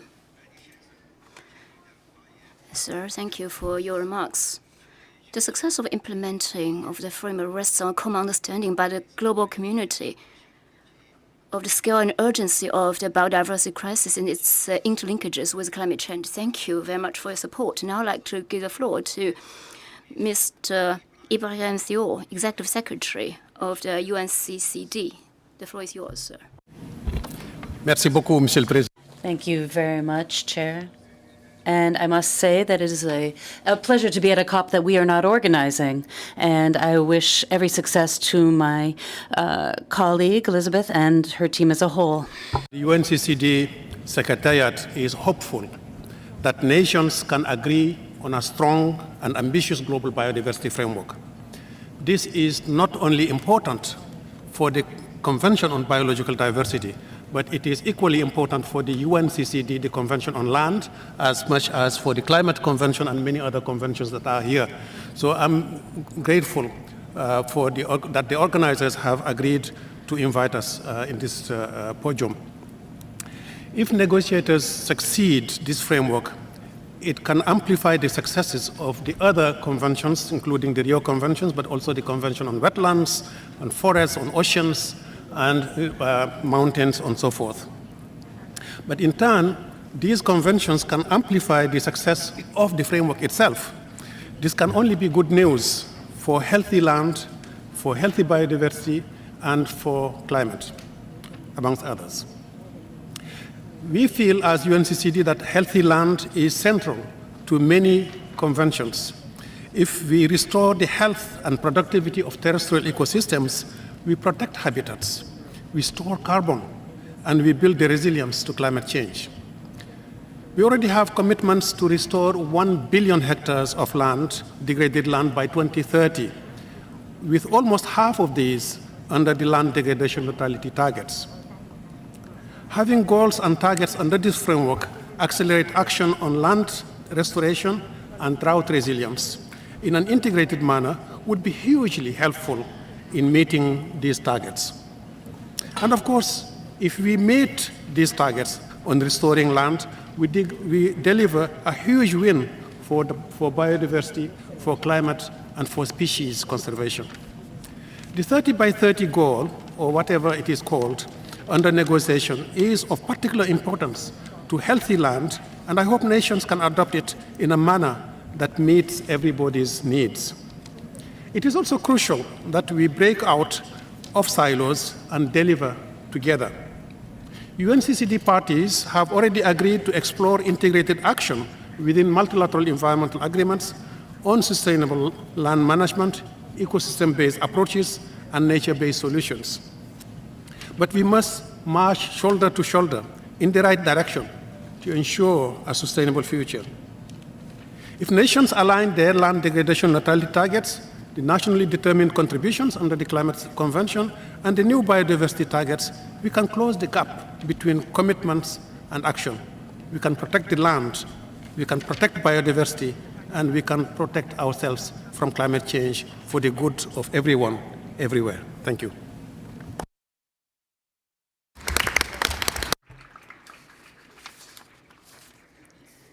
Thank you very much. Mr. Theo. To support integration of ambitious global diversity action, increase and coordinated action is needed between international government bodies, including UNCCD and other multilateral environmental agreements. Now I'd like to give floor to Ms. Yvonne Higuero, Secretary General of CITES. The floor is yours, Ms. Thank you, Mr. President. Thank you for the invitation. Thank you to your government for its leadership and to the Government of Canada for hosting this meeting. Excellencies, distinguished delegates, I am pleased to participate today on behalf of the executive leads of the 8 global biodiversity-related conventions. These are the CBD, CITES, CMS, the International Plant Protection Convention, the International Treaty on Plant Genetic Resources for Food and Agriculture, the International Whaling Commission, the Ramsar Convention on Wetlands, and the UNESCO World Heritage Convention, what we call the Biodiversity Liaison Group. There are elements of the Global Biodiversity Framework to be adopted that are very relevant to commitments made by our parties, such as the conservation of migratory species and their habitats, regulation of international trade in wild plants and animals, science and stewardship of cetaceans, wise use and protection of wetlands, safeguarding of natural and cultural sites of outstanding universal value for humanity, and ensuring genetic diversity and protection of plants at the heart of global agriculture. Together, these address specific threats to biodiversity and contribute to meeting people's needs through sustainable use and benefit sharing. The governing bodies of our conventions have agreed to identify opportunities in line with their mandates for contributing to the achievement of the goals and targets of the soon-to-be-adopted GBF. The technical and scientific tools used by our parties, for example, the CITES non-detriment and legal acquisition findings, IWC's harvest limits for sustainable Aboriginal subsistence whaling, the reactive monitoring of the state of conservation of World Heritage properties, handbooks and toolkits for the wise use of wetlands, guidance on minimizing the impacts of wind farms on migratory species, capacity building such as the CITES compliance assistance and the CMS legislation programs, and joint programs such as the CITES CMS African Carnivore Initiative and the joint work plans of CBD, CMS, Ramsar, and WHC will play an important role in supporting countries in the effective implementation of the GBF, especially when parties include in their NBSAPs priorities agreed under conventions to which they are a party. This will facilitate collaboration, coherence, and complementarity to ensure effectiveness and efficiency of parties' actions. Our conventions have long contributed to the biodiversity and global environmental agendas. The secretariats in the BLG are deeply committed to working together and contributing to the success of the GBF. We look forward to supporting countries to implement an ambitious GBF for transformative change in our society's relationship with biodiversity, in line with the 2030 Agenda for Sustainable Development and its SDGs, to ensure that by 2050, the shared vision of living in harmony with nature is fulfilled. Thank you, Mr. President.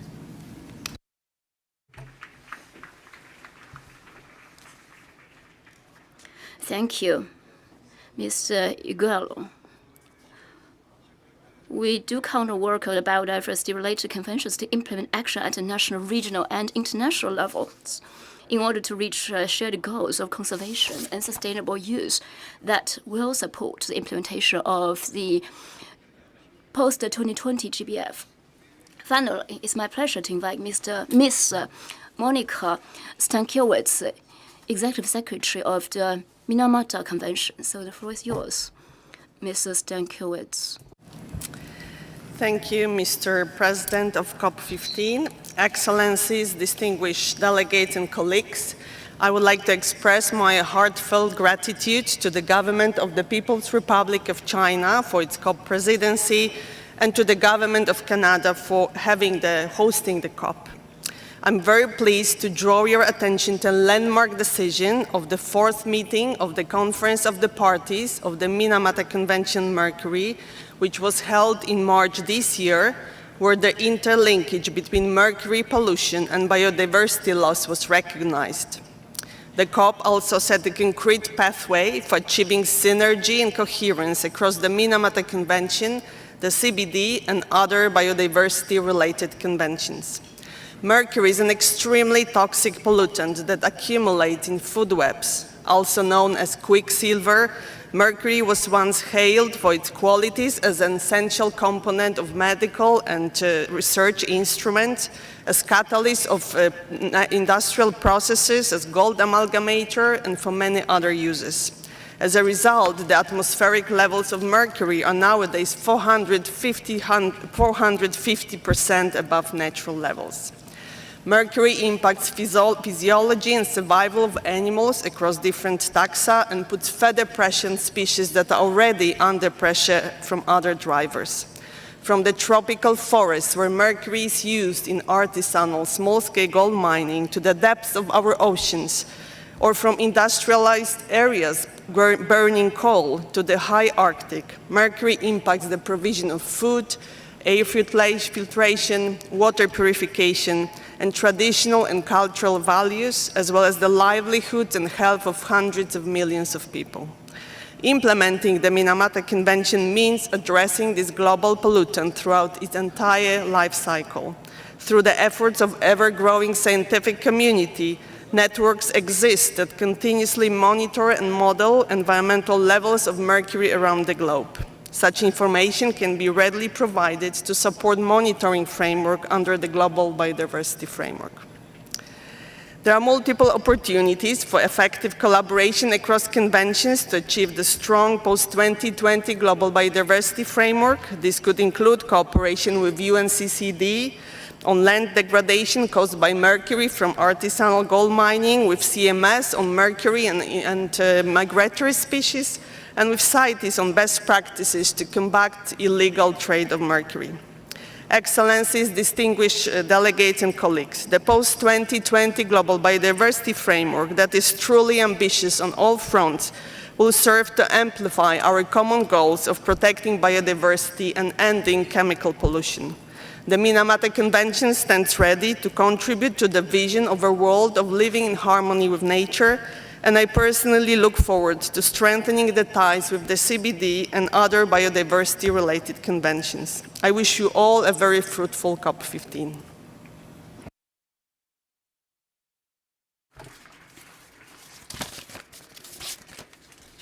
Thank you very much. Thank you for sharing your perspective. I thank the four speakers for the excellent remarks. They shared with us how they plan to support the implementation of the framework. So now we are going to invite the next group of speakers to the stage. I'd like to thank the four speakers for the previous cluster. Thank you very much, colleagues.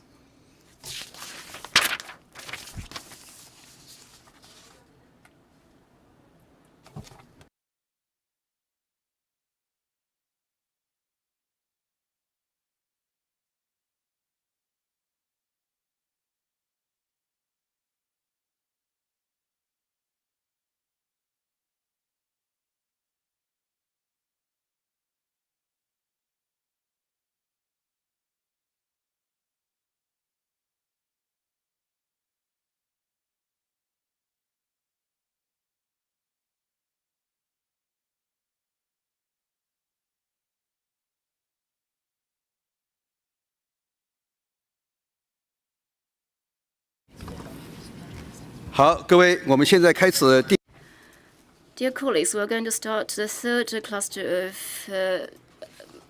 comments. So here we invite the leaders of a key international organization to answer the next question.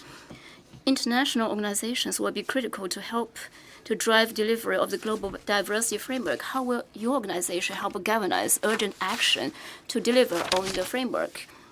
I would like to first invite Mr. Michael Lodge, Secretary General of International Seabed Authority, to answer the question. The floor is yours. Thank you very much indeed, Mr. President. And let me start by just underlining the premise of the question. Yes, international organizations will be crucial in driving delivery. Why? Because international organizations are the best vehicles we have to deliver multilateral goals, and it's only through multilateralism that we can come together to achieve the best outcomes towards shared ambitions. Strong multilateralism is fundamental in addressing these daunting global dilemmas that humanity is currently facing. Let me also thank you for giving space to the ocean on this panel, and with that turn to the International Seabed Authority, responsible for stewardship of more than 50% of the global seafloor, and the only intergovernmental organization that is mandated to act as trustee under an international treaty of a global commons. We operate under the UN Convention of the Law of the Sea, which establishes a complete legal regime for co-management of a global commons beyond national jurisdiction, in this case, the deep sea. ISA offers the best example we have of how the international community can collaborate for environmental protection, whilst at the same time allowing for sustainable use of a critical shared resource. So, to address your question, how can we scale up our actions? Well, first, more science and data sharing. Since 1994, We in the ISA have accumulated unique experiences in marine spatial planning, collection of data and information, and dissemination of data. Since the last 15 years, ISA exploration contractors have invested more than $260 million on ISA-mandated environmental studies. The collected environmental data are globally accessible through ISA with cutting-edge data on deep-sea biodiversity and ecosystems. We'll continue to expand those efforts through things like our new flagship program, which we'll introduce at a side event today. Second, by putting in place the most stringent environmental regulation through global consensus to ensure that no activity in the deep ocean can take place without the consent of and under the supervision of the states parties to UNCLOS. This includes putting in place protected areas. And third, capacity building and transfer of technology. Full and equal participation of developing countries is fundamental to the success of all multilateral initiatives. And let me add a word here, Mr. President, to commend China's leadership through the authority in supporting efforts to build capacity. And fourth and last but not least, cooperation and collaboration between international organizations, full respect for each other's unique mandates, and working together in a more committed way to implement globally agreed targets, including the post-2020 framework. Mr. President, I thank you very much for this opportunity.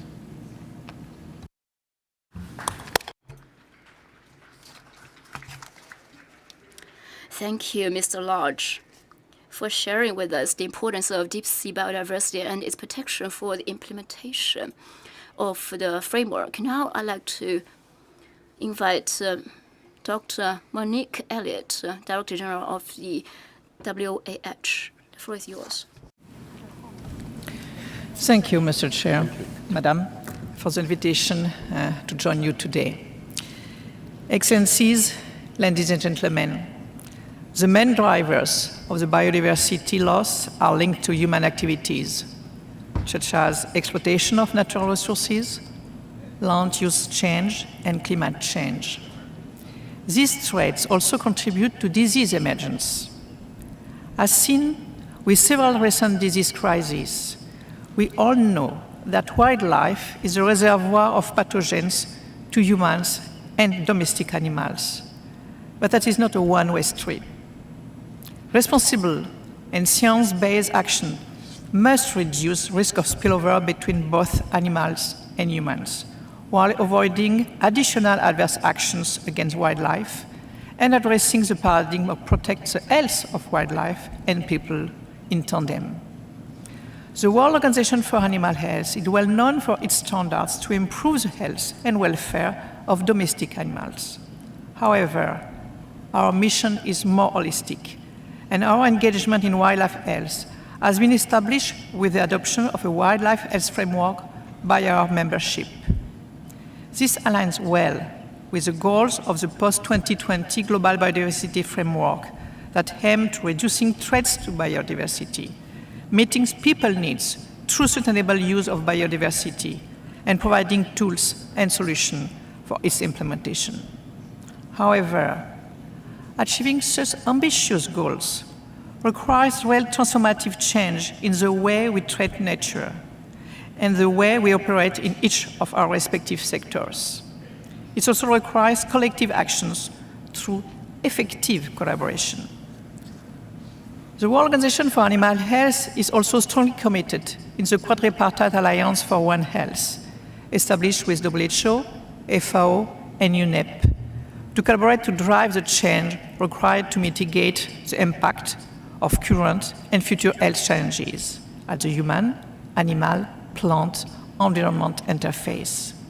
In fact, the inclusive definition of One Health adopted by the Quadripartite specifically recognizes animal and ecosystem health as core outcomes, which will directly contribute to the goal of the GBF. By moving from the concept to actions to the One Health approach, the Quadripartite have developed a joint plan of action which integrates the complex multidimensional environmental determinants of health and the drivers of health traits, as many of them are linked to biodiversity loss and ecosystem degradation. The World Organization for Animal Health contributes to achieving the GBF, including through its advocacy efforts to recognize the One Health approach as a foundational principle of the new pandemic instrument currently under negotiation by member countries. In this context, the World Organization for Animal Health welcomes the draft decision for the COP-15 that invites the quadripartite organizations to consider the linkage between health and biodiversity. And the organization, beyond the today statement, confirms its commitment so that the biodiversity inclusive One Health approaches be translated into practical actions in the framework of the implementation and the operationalization of the One Health Action Plan. Thank you for the invitation and thank you for your attention.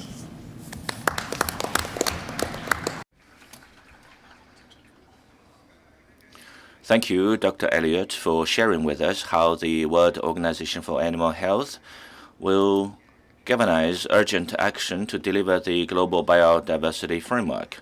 I would now like to invite Mr. Bruno Oberle, Director General of IUCN, to deliver a speech. President, Madam Executive Secretary, Excellencies, ladies and gentlemen. For nearly 75 years, IUCN has convened the global community around safeguarding biodiversity for sustainable development and well-being of all life on Earth. The Union provides a robust transdisciplinary interface between science, policy, and practice.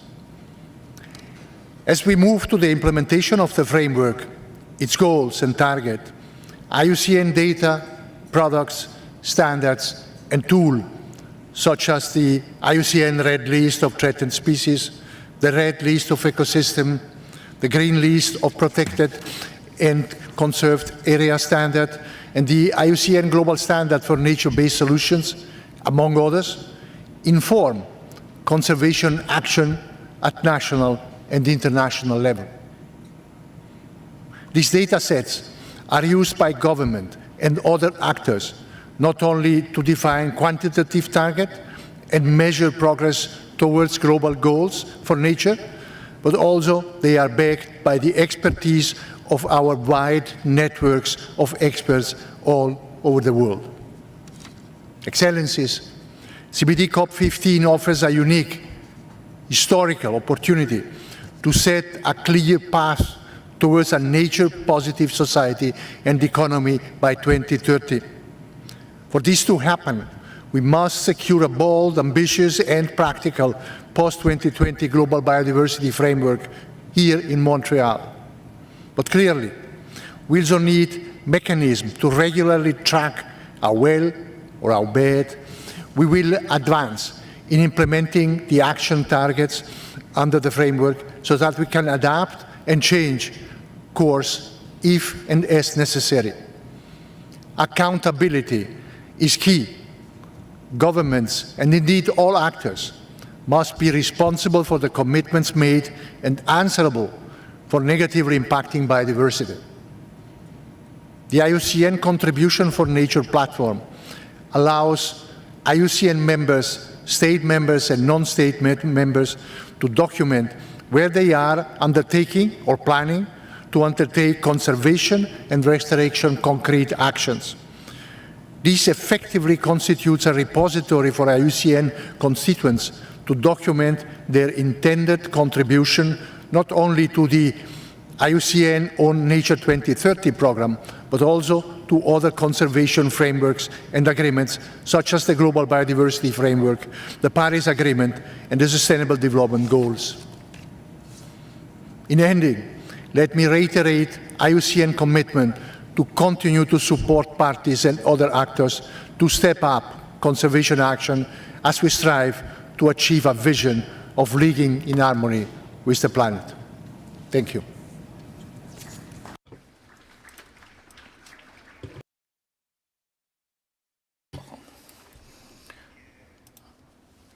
Thank you, Mr. Abele. It is clear that IUCN support will be key for action at a global scale.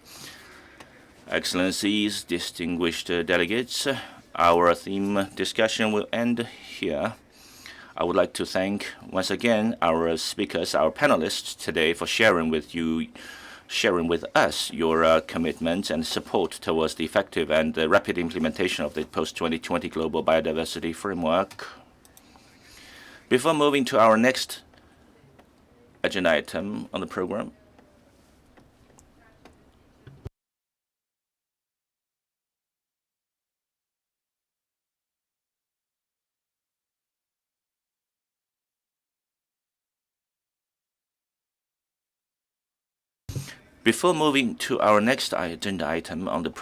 I would like to invite Ms. Zhang Yan, a youth representative from Yunnan province, to share with us an inspirational and visionary statement. Ms. Zhang, you have the floor.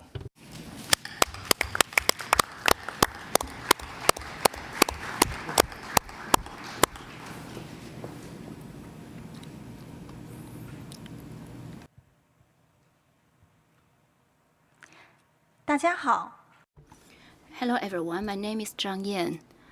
I come from Xiangyanqing village, Xishuangbanna Dai Autonomous Prefecture of Yunnan province in China. I'd like to share with you a story. It's called We Are the Neighbors to the Asian Elephants. Where I live is a traditional multi-ethnic village with mountains and rivers nearby. Many years ago, Asian elephants walked into my village. We thus became good friends with them. My father said that Asian elephants began to come to our village in the early 1990s. When the villagers first saw the elephants, they were very excited. They treated the elephants as the most honored guests, letting them enjoy the food in the field. These Asian elephants are very smart. They're just like the 4 or 5-year-old kids. When they tasted the sweet corn, rice, and the plantain in the field, they remembered these delicacies of the human world. After that, every year, Asian elephants would come to our village or the nearby areas of our village to enjoy the food in the field when crops were ready for harvest. Upon their coming, the villagers would stay at home and wait for these elephants to feast and leave before going out to work. These elephants also seem to understand our care for them. They never entered the village proper or people's homes to make trouble. Although the Asian elephants ate our food, we didn't really lose much because the government paid for these meals of the Asian elephants. The government would make economic compensation to us according to our actual losses.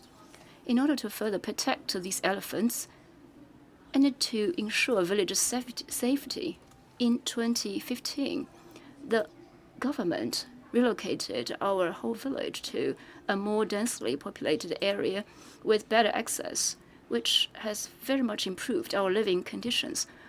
While we were celebrating the relocation of the village, a male elephant suddenly visited our new village and went into a household to get food and salt. Maybe the elephant missed its old neighbors. In 2017, with the assistance of the government and experts, an elephant fence was built around our new village, by which we voluntarily enclosed the village with the fence, giving more space to the elephants. My village thus became the site for the first pilot project of Asian elephant fence in China, and is known as the first village showcasing harmony between people and elephants in China. My village, Xiangyanqing, is just an example of the community's participation in the protection of Asian elephants. In Xishuangbanna, many villages like mine have actively engaged in the protection of the elephants. People of different ethnic communities have come to see these elephants as mascots and name them Jingjing. Xishuangbanna, where I'm from, is a region rich in biodiversity, a homeland where people and elephants live in harmony. It is a magical and a beautiful place. You're all welcome to my hometown. Here, I'd like to call upon the ministers present today to pay more attention to biodiversity, conservation, and the livelihood and development of local communities, to conserve biodiversity and jointly build a harmonious and beautiful world. I believe you can do more than us. Finally, I'd like to give the best wishes to all of you in our Dai language, Rugingma, Nagugaya, in Chinese, good luck and good health.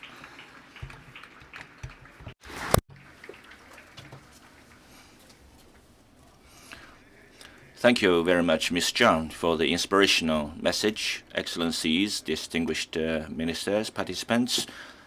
Before I open the floor for national statements, I want to share a general remark on our approach over the coming days.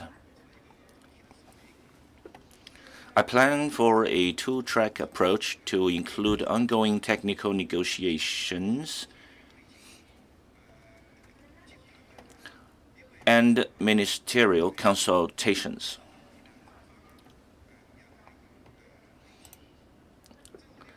As is common practice in UN negotiations, I have invited pairs of ministers to lead informal consultations on those issues that are not yet solved at a technical consultation level, that will benefit from political guidance. I have invited Joe Chen Flashbat from Germany and Johnny Maria from Rwanda to co-facilitate consultations on the decisions on resource mobilization and related decisions on the global biodiversity framework. I have also invited Espen Barth Eide from Norway and Maisa Rojas from Chile to co-facilitate the ministerial consultations on the decisions of digital sequencing information. I've also invited minister from Egypt and also minister from Canada to lead the ministerial consultations on the key remaining issues of the global biodiversity framework. These are the basic arrangements for the pairs of ministers that are going to guide us on such discussions. Through the support of these pairs of ministers, we will seek solutions and pathways to consensus on these priority issues. A communication setting out these points is being issued to all parties and observers. Above is my brief introduction to the two-track arrangement. Now, distinguished delegates, the framework to be adopted will play a key role and will help us restore biodiversity loss by 2030, and it must come with a guarantee of resources. In order to reach the framework during the COP-15, we need high-level political momentum and impetus, so that we can narrow our differences and find a common ground. I would like now to invite our ministers to deliver their statements. In order for more ministers to speak, I would kindly ask you to limit your speeches to 3 minutes. Please abide by the 3-minute limit. Now it's my great pleasure to invite the first speaker, His Excellency Honorable Dalton Imani Mukamau Tagalaki, Premier of Niue. Your Excellency, you have the floor. COP President, Excellencies, distinguished guests, delegates, Fugalafalahayatu. Warm greetings to you all from my government and the people of Niue. Niue extends its thanks and gratitude to the government of China and the government of Canada for hosting COP-15 in this beautiful city of Montreal. We thank you for your warm hospitality. I am extremely proud to stand or be here before you here today as the only head of state attending this high-level segment of COP-15. You may ask why I choose to attend this meeting, especially so close to Christmas and so far away from home. Let me tell you this. I am here because this is fundamentally important to me, my government, and the people of my country, and the Pacific region.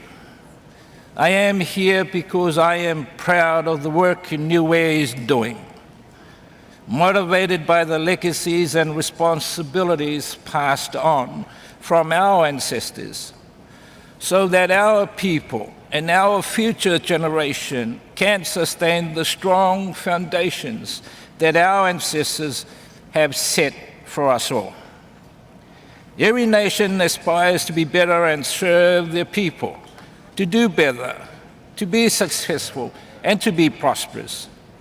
As leaders, we also have responsibility, a responsibility to ensure that our action of today do not compromise the future of our children, their children, and the generation to come. We, the world, have a collective responsibility to do better. We have a responsibility to set meaningful benchmarks and targets to address the many challenges before us. We have a responsibility to agree on actions most urgently needed to safeguard the health of our planet. As a leader of my country, I have a responsibility to ensure our development aspirations are accomplished. I also have the responsibility to ensure that we preserve and conserve our culture, our heritage, and our natural resources from the land to the ocean. I also have the responsibility to ensure that we action what we say, that we walking our talk. Niue have taken bold, proactive steps to deliver our key responsibility as custodians and guardians of our environment and natural resources. We in Niue have declared 40% of our exclusive economic zone as a no-take marine protected area known as Moana Mahu. We have 20% of our terrestrial land designated as conservation area. And we have developed a homegrown, fit-for-purpose, sustainable funding mechanism, ocean conservation credits, to help us deliver on our commitments we have made. Our objective is to mobilize funding for implementation now, not tomorrow, or the day after, when funding becomes available. We have walked that road many times and simply do not want to stay on that same lane year after year and not making serious and positive impact. We do not have the luxury of time because science has informed us all that we need urgent actions. We need actions now. Niue has exceeded the global goals and targets, but we can do more together globally. We do this recognizing the importance of biodiversity to us all. As the only Pacific leader at COP-15, I represent all of us from the Pacific Islands Forum to inform COP that we have declared our region to be a state of climate emergency. At the same time, the most extinction have occurred on islands, and as such, island biodiversity is the most threatened globally. While these extinctions are due to many factors, there are intrinsic links between climate change and biodiversity loss. We have approved the 2050 Blue Pacific Strategy as the response to this climate emergency, to facilitate sustainable development and strengthen climate resilience in our blue Pacific continent towards 2050.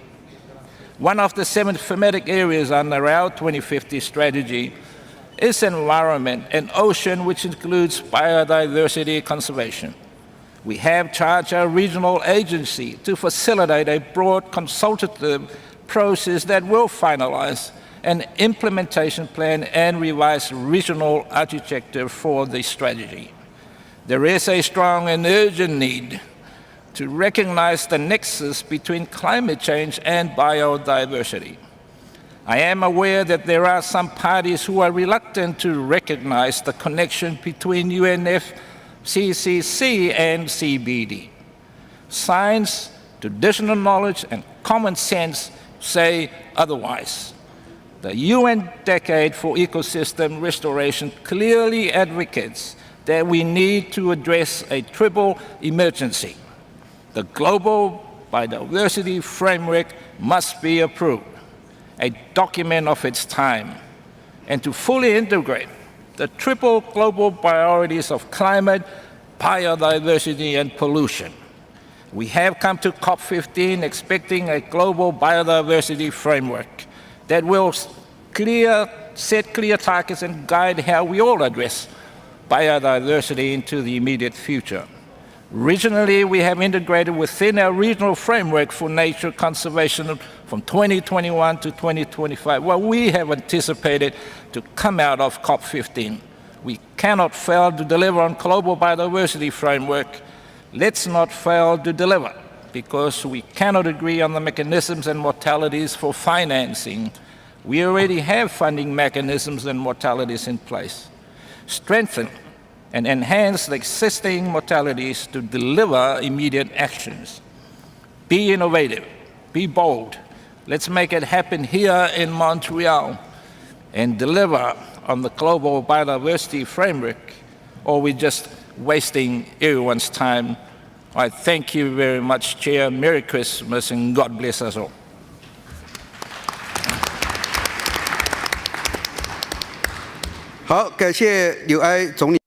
I thank the Premier of UNGA for your speech. I remind all the speakers for the 3-minute time limit for your speech. I count on your cooperation for time management at this session, because we have a lot of ministers waiting to deliver their statement. I thank the Premier again. Now I give the floor to Her Excellency Dr. Jana Marami, Minister of Environment from Rwanda, please. Rwanda.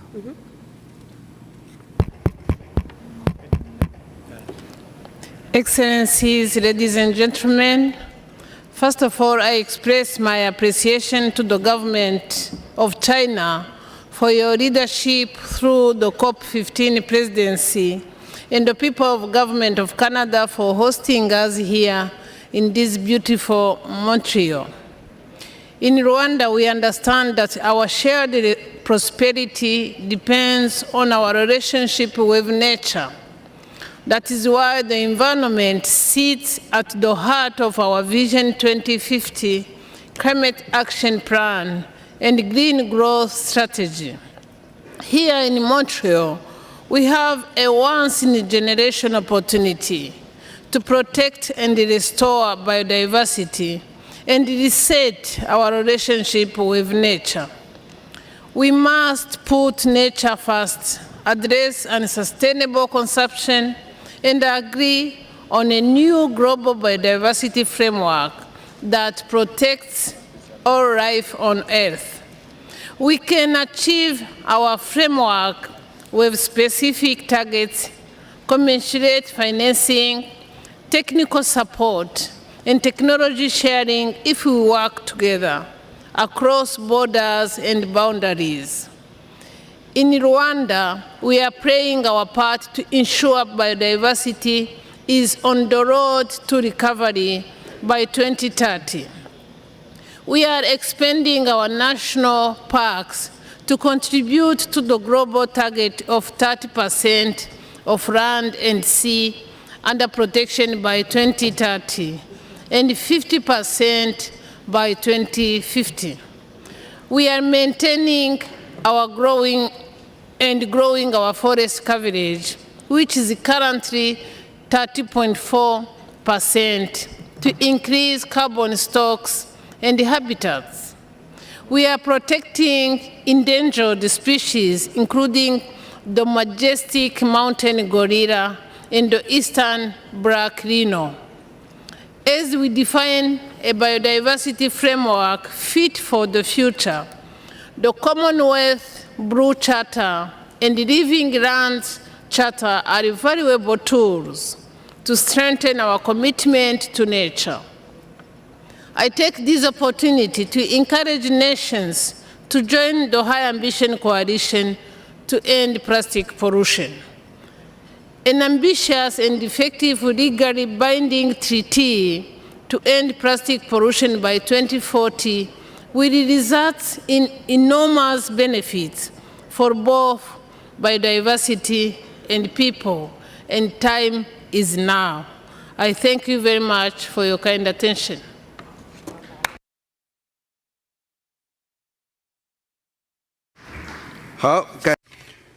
I thank you, Minister of Rwanda. Now I give the floor to His Excellency Mr. Espen Barth Eide, Minister of Climate and Environment from Norway, please. Next one. Yeah. Thank you, COP President. Excellencies, friends, we are nature. We depend on nature, and nature puts the outer limits of our very existence. We have a historical opportunity, or as my sister Jeanne d'Arc Mutava Maria just said, a once-in-a-lifetime opportunity to get this right now. We have the knowledge from IPBES about the seriousness about what we are doing right now. We're overexploiting the planet, we're overexploiting resources, we are not living in peace with nature, and that has to change. We also have the knowledge that this can change, that there are other ways of doing it. It's possible to have a circular economy. It's possible to live in a manner which takes care of both land and ocean in a much better way than we have done. It is indeed a shared responsibility for everybody in this room. North and South, East and West, rich and poor alike, needs to take this responsibility.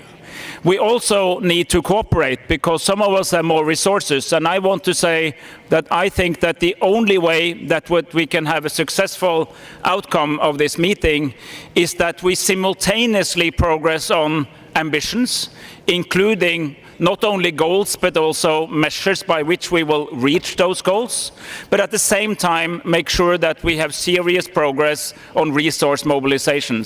We can not have one of the two, we can only have the two together. And that should inspire our continued work. I hope we will have continued progressing on both at the same time, on ambition and resource mobilization, and Norway will definitely do its part on both. I'm also happy to take on the responsibility to work with you, Mr. President, together with Minister Rojas, to facilitate the DSI, where I have great hopes that we will be able both to ensure open access to crucially important genetic resources, but also that we have some share of proceeds coming back to the countries of origin. It's an important task, part of the overall endeavor. When we come home, hopefully with a successful treaty in hand, we need to start implementing, and we all have to deliver at home on what we agree to do here, in our oceans, those of us who have that, at our land, and the way we interact with nature. And we need to work with the private sector to help reorganize the entire concept of economy in such a way that it makes more sense to be renewable, to be circular, to be nature positive, because when we are there, it will actually be the natural thing to do and also the least expensive thing to do. But that requires a broad reorganization of our entire economic system. This is the task of this conference, no more, no less. This is what we need to do together in these few coming days. It is indeed a historic opportunity and a shared responsibility for us all. Thank you. I thank you very much. Mr. Ait, for your statement. Now I give the floor to Her Excellency Ms. Yasmin Abdulaziz Fort, Minister of Environment of Egypt. Please, the floor is yours. Mr. President, honorable ministers, and distinguished participants, let me at the outset thank the Government of Canada for their warm welcome and hospitality, as well as the Chinese presidency for their hard work in advancing the negotiation at multiple tracks. Today, we are indeed at a critical moment in history, a moment that needs to show the collective effort of all stakeholders to push forward the targets agreed upon within the global biodiversity framework post-2020 that should be implementable, applicable in different regions, taking in consideration the transboundary nature of biodiversity and ecosystem, as well as the effective implementation needs to put national commitments in place. We need simply to fulfill the promise we made in 2018 in Sharm el-Sheikh, a global biodiversity framework that would conserve our natural resources and our life on the planet Earth. The world is facing multiple challenges, including climate change. We came out from COP-27 in Egypt. We were so happy that we were able to come up with the Loss and Damage Fund. I see here biodiversity is no less than climate change and should be receiving the same attention of a fully fledged fund to achieve the global biodiversity framework, but also to operationalize the DSI and access to benefit sharing for the sake of the developing countries, also to move forward with the sustainable processes. In Egypt, we were very keen to link the biodiversity and the climate change. And we did our best to have a biodiversity day. We did our best to put ahead a nature-based solution initiative that links up mitigation, adaptation, ecosystem restoration. In Egypt, we are also taking vast steps in enhancing the management of our plans, including the private sector concession in protected area, mainstreaming the local communities in the development process, but much more. We are reconciling with nature and with the tourism sector with a very vast, ambitious, and bold ecotourism program. The time is now, despite the difficulties and divergence of the views that is happening today. In the next 3 days, we need to remain ambitious and bold by acting now. And it's critical for our planet, and it will prove that we are up to the challenge, but much more important, up to the aspiration of our future generations. And we provided and will provide a 2 successful climate and biodiversity COP by the end of 2022. Thank you very much.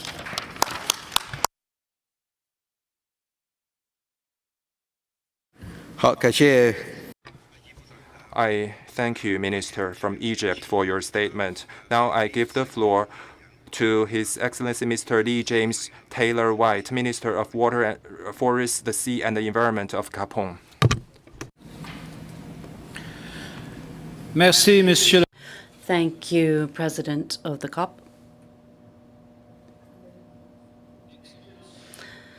Excellencies, ministers, Executive Secretary, distinguished invited guests, allow me to thank the governments of the People's Republic of China, Canada, and Quebec for their efforts undertaken in holding this important conference.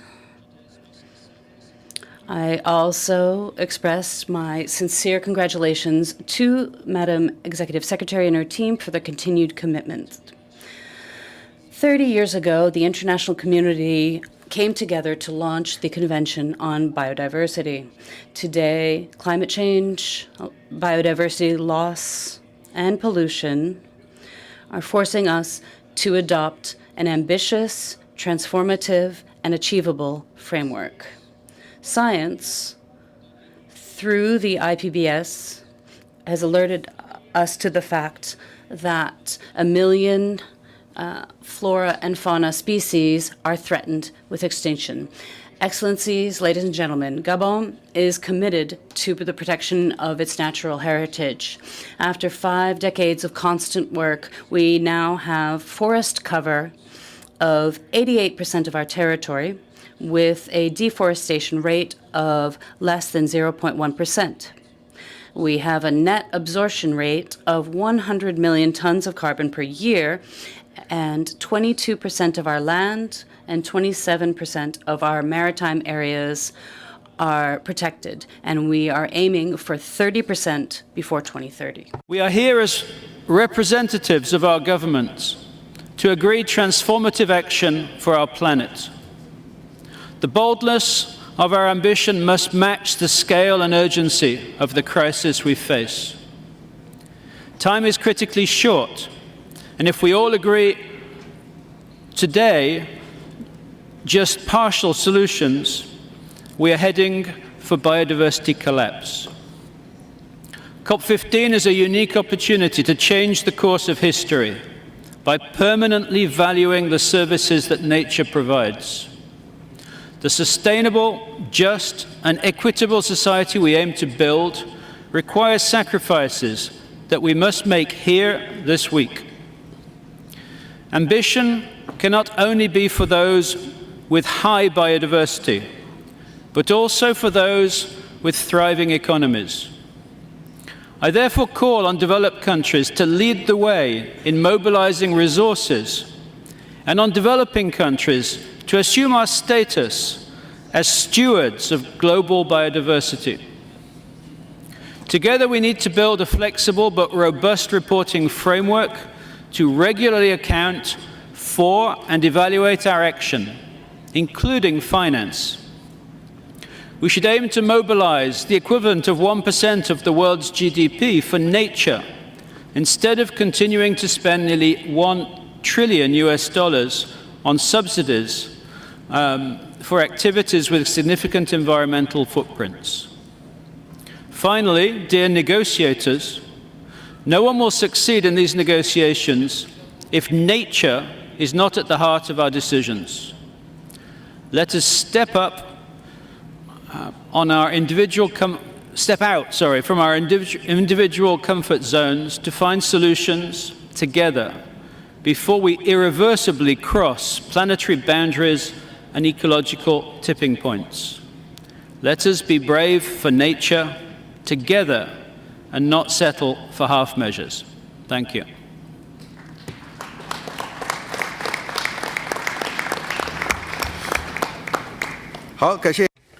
I thank the Minister of Gabon for his statement. Now I give the floor to His Excellency Mr.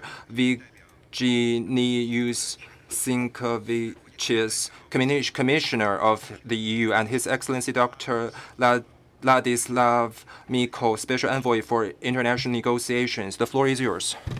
Madam President, distinguished colleagues, Excellencies, ladies and gentlemen, I have the honor to address this plenary on behalf of the European Union and its 27 member states. I would like to reiterate our strong appreciation for the constructive work of the government of the People's Republic of China as presidency of the 15th UN Biodiversity Conference. I also extend my thanks to the governments of Canada and Quebec for hosting us in beautiful Montreal. And I would also like to acknowledge that the land on which we gather is the traditional and unceded territory of the Kaniaka, a place which has long served as a site of meeting and exchange amongst nations. Thanks to our collective work, achieving a post-2020 global biodiversity framework is now within reach. We have the opportunity to be the architects of a vision for 2050, a vision that is fair to nature and fair for ourselves, a vision to secure a livable future for all peoples on all continents. But the window of opportunity to deliver is closing fast. This COP is about agreeing transformative action that mainstreams biodiversity across our economies and our societies. We need to galvanize action by governance across society and throughout the UN system. This ambitious new framework will require finance from all sources, commensurate with the enormous challenges we face, Progress on ambitions should be matched by progress on finance. And let me be clear, there is a legitimate call from developing countries for more resources. That call should be heeded.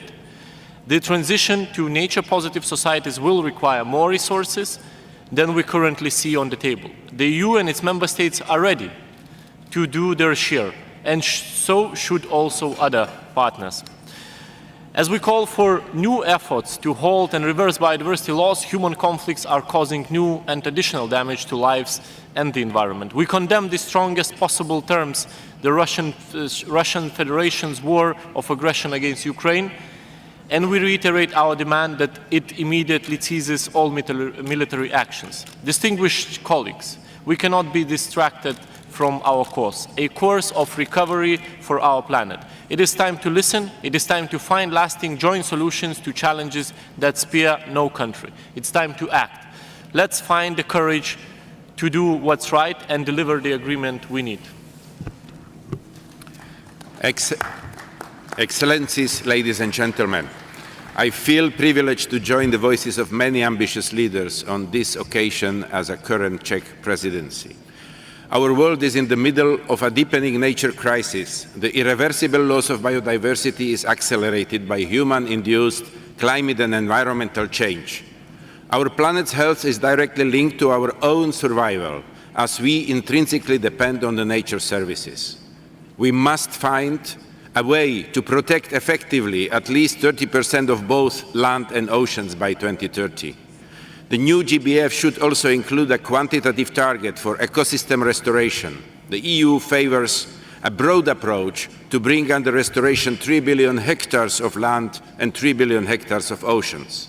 We also need to reduce the spread of invasive species by 50%. We must address pollution, reduce the loss of nutrients in the environment by at least half, pesticides by at least half, and reduce plastic waste in the nature.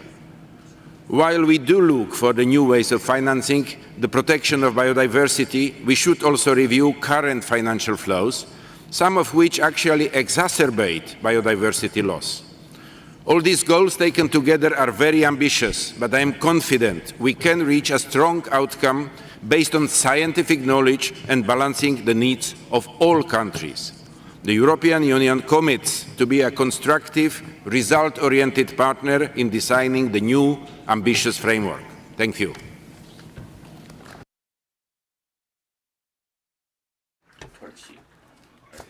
Thank you, Mr. Commissioner and the Special Envoy. Now I'd like to give the floor to His Excellency Mr. Vahit Kirici, Minister of Agriculture and Forestry from Turkey. Honorable Chair, esteemed ministers, distinguished delegates of the parties, I am honored to address you at the 15th Conference of the Parties to the United Nations Convention on Biological Diversity. I would like to thank those who contributed to this COP with their devoted work. I hope that the decisions made will be beneficial for the world and the humanity.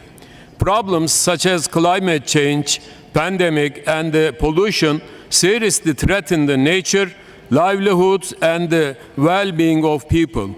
We can only solve these problems with an integrated approach. So we are now more aware of the importance and the value of biodiversity and the sustainable use of natural resources. Unfortunately, if our actions for development are not in harmony with nature, we will continue to suffer great losses. So we need the global action as well as national measures to reverse the declining trend in biodiversity. As an active participant of COP-15 and as the next host of COP-16 in Antalya, Turkey is determined to work at the highest level for this purpose. We will be honored to carry out the next presidency of Convention with this spirit. And we will be very pleased to host you in our country in Antalya. Due to its location on the transition point between Europe and Asia, being surrounded by seas of different ecological characters, having the attitude differences, and with its climatic diversity, Turkey is rich in biodiversity.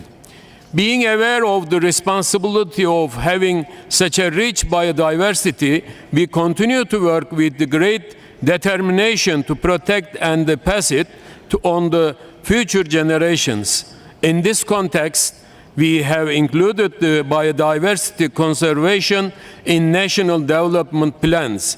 National Biodiversity Strategy and Action Plan is implemented through projects and activities. As a national policy, we support integration and the mainstreaming of biodiversity in all sectors and consider its element in investments made in Turkey. We implement projects to increase the resilience of marine and terrestrial ecosystems. We prepare and implement action plans to prevent the extinction of the endangered species and to increase the healthy populations. We are also compiling the traditional know-how on genetic resources, which include the practices of our thousands of years old culture and also at risk of becoming extinct. We are aware of the importance of national and global sharing of the benefits of accessing and using digital sequence information. We must take urgent steps to better understand the causes of the biodiversity loss and to maintain a balance between the conservation and use. As Turkey, we are ready to fulfill our responsibilities, especially for the post-2020 global biodiversity framework. We recognize that our tasks are not easy. I therefore urge everyone to take immediate, achievable, and targeted actions to protect the diversity, nature, and the people. Finally, I wish to a better future in a fair and equitable world where people live in harmony and peace with all beings. Thank you very much.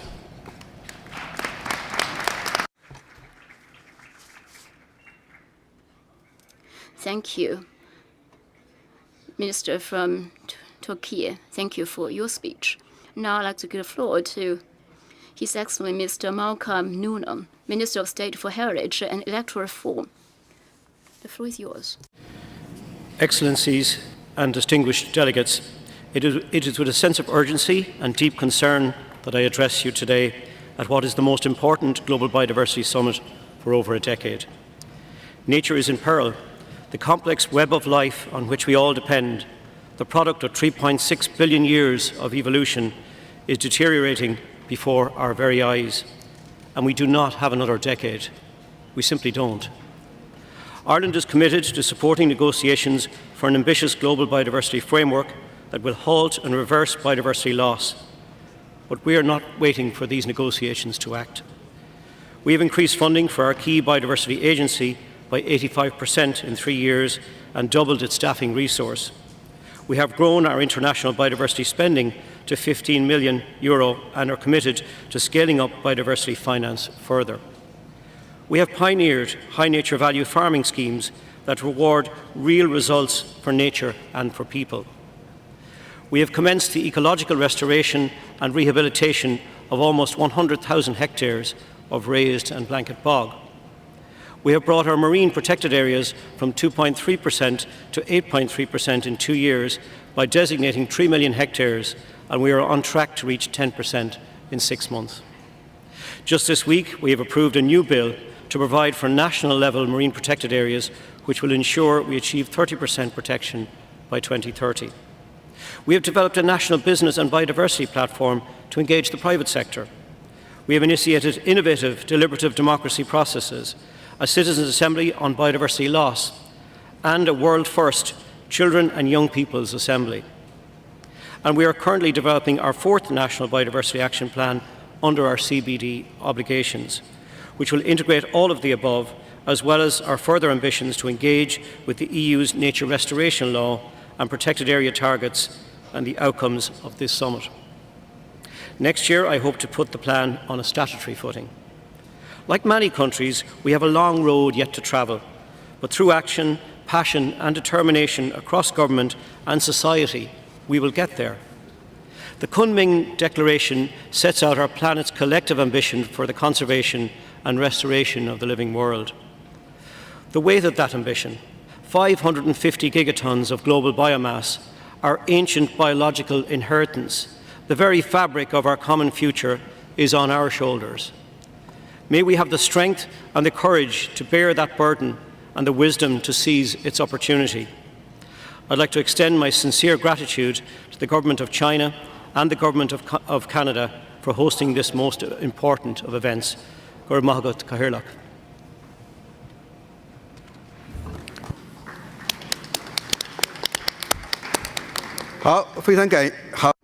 Thank you very much, Minister from Ireland. Now I'd like to give the floor to Her Excellency Ms. Steffi Lemke, Federal Minister for Environment, Nature Conservation, Nuclear Safety and Consumer Protection. The floor is yours.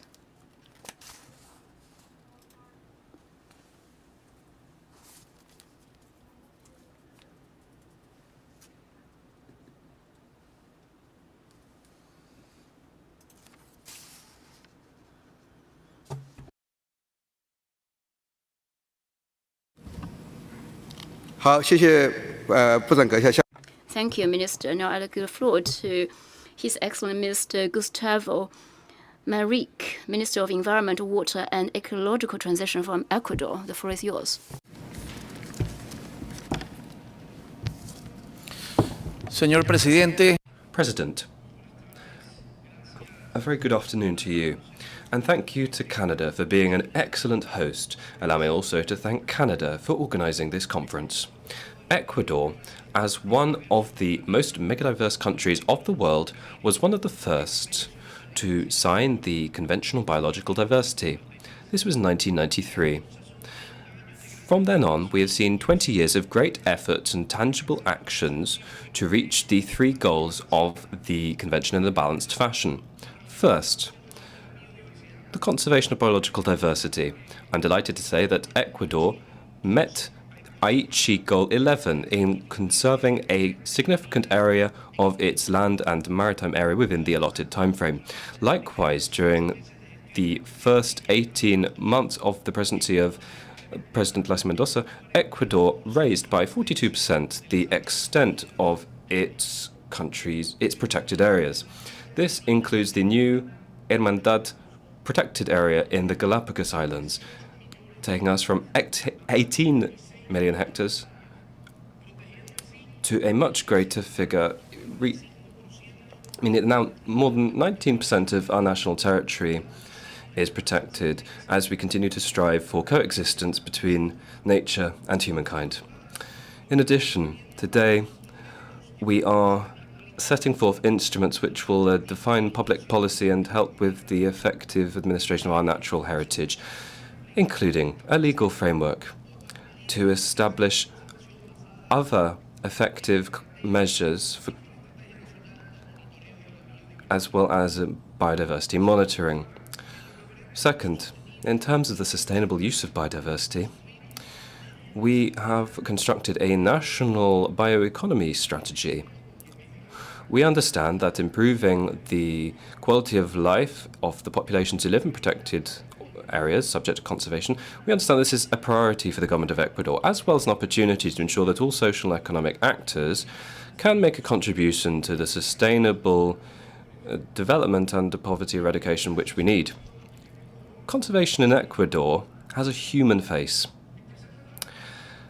Third, fair and equitable benefit sharing for benefits arising from genetic resources. This is a strategic point for Ecuador, which has been developing this, bearing in mind the vast potential of how this can help the world. Thus, Ecuador established a state policy, the ecological transition, thus guaranteeing sustainability of our natural heritage ensuring that it can coexist alongside sustainable development and consumption. This includes fighting plastic pollution. This has involved the participation of various stakeholders, promoting respect, integrity, responsibility, and of course transparency. We're thus contending with the environmental crises and meeting the needs of generations today, but most of all generations yet to be born. Finally, President, in the post-2020 global framework, this may be one of our last opportunities as the international community to establish global pledges and goals which need to be ambitious. They must be backed by sufficient mobilization and increases in financial resources, capacity building, technology transfer, and technical and scientific cooperation. Abiding by the CBD Convention will help to implement the 2030 Agenda for Sustainable Development and the SDGs, as well as other environmental and multilateral agreements. Today it's clear that biodiversity is cross-cutting across all affairs managed by the state. President, the world eagerly awaits the results which today, together, we must try and reach. We must turn the tide on biodiversity loss and demonstrate our commitment to living in harmony with nature. Thank you very much.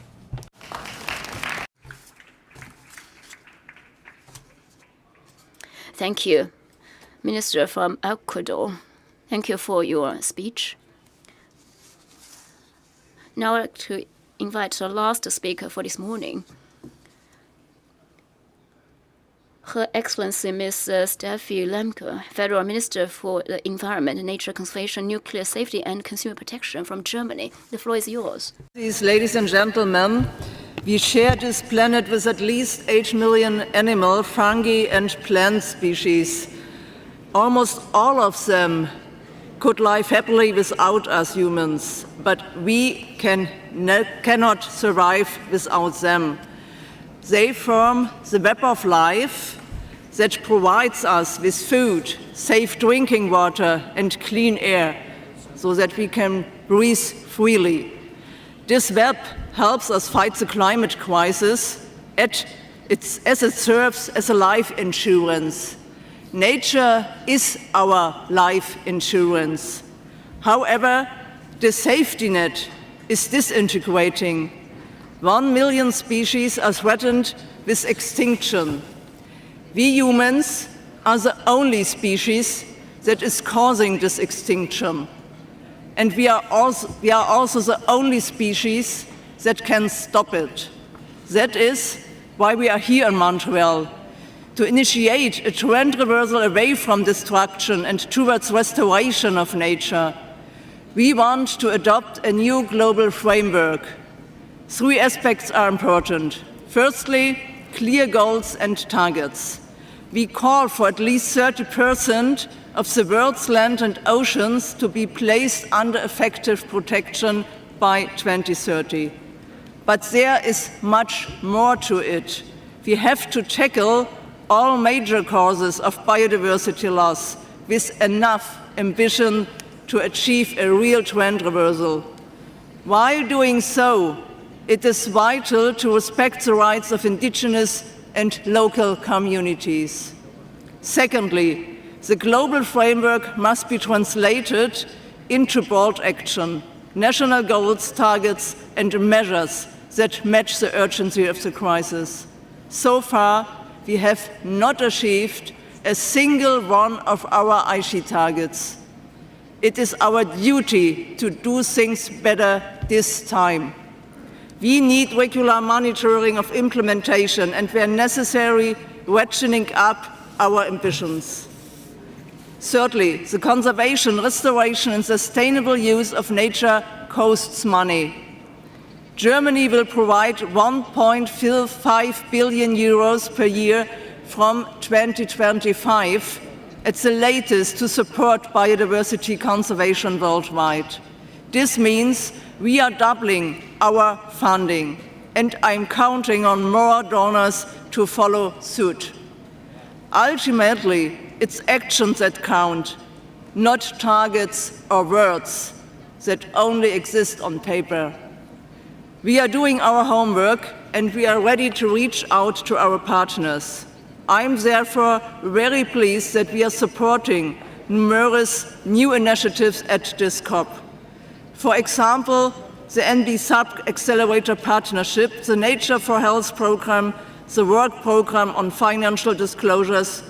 Together with our partners, we will do our utmost to implement the framework agreed here in Montreal.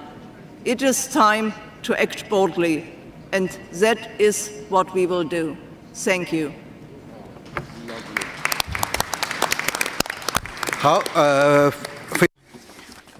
Thank you very much, Your Excellency, distinguished delegates.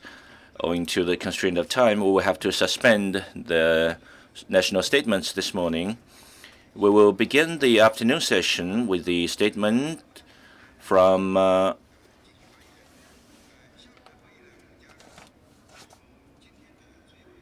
last speaker this morning, which is Sweden. So this afternoon we'll start with Sweden.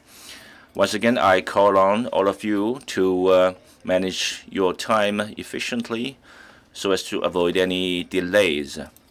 Now, this noon, the Chinese government is hosting a ministerial reception. I would like to invite ministers to join us. Now, I would like to announce the opening ceremony of the high-level segment suspended. We will start at 3 o'clock this afternoon at 3 o'clock. Thank you.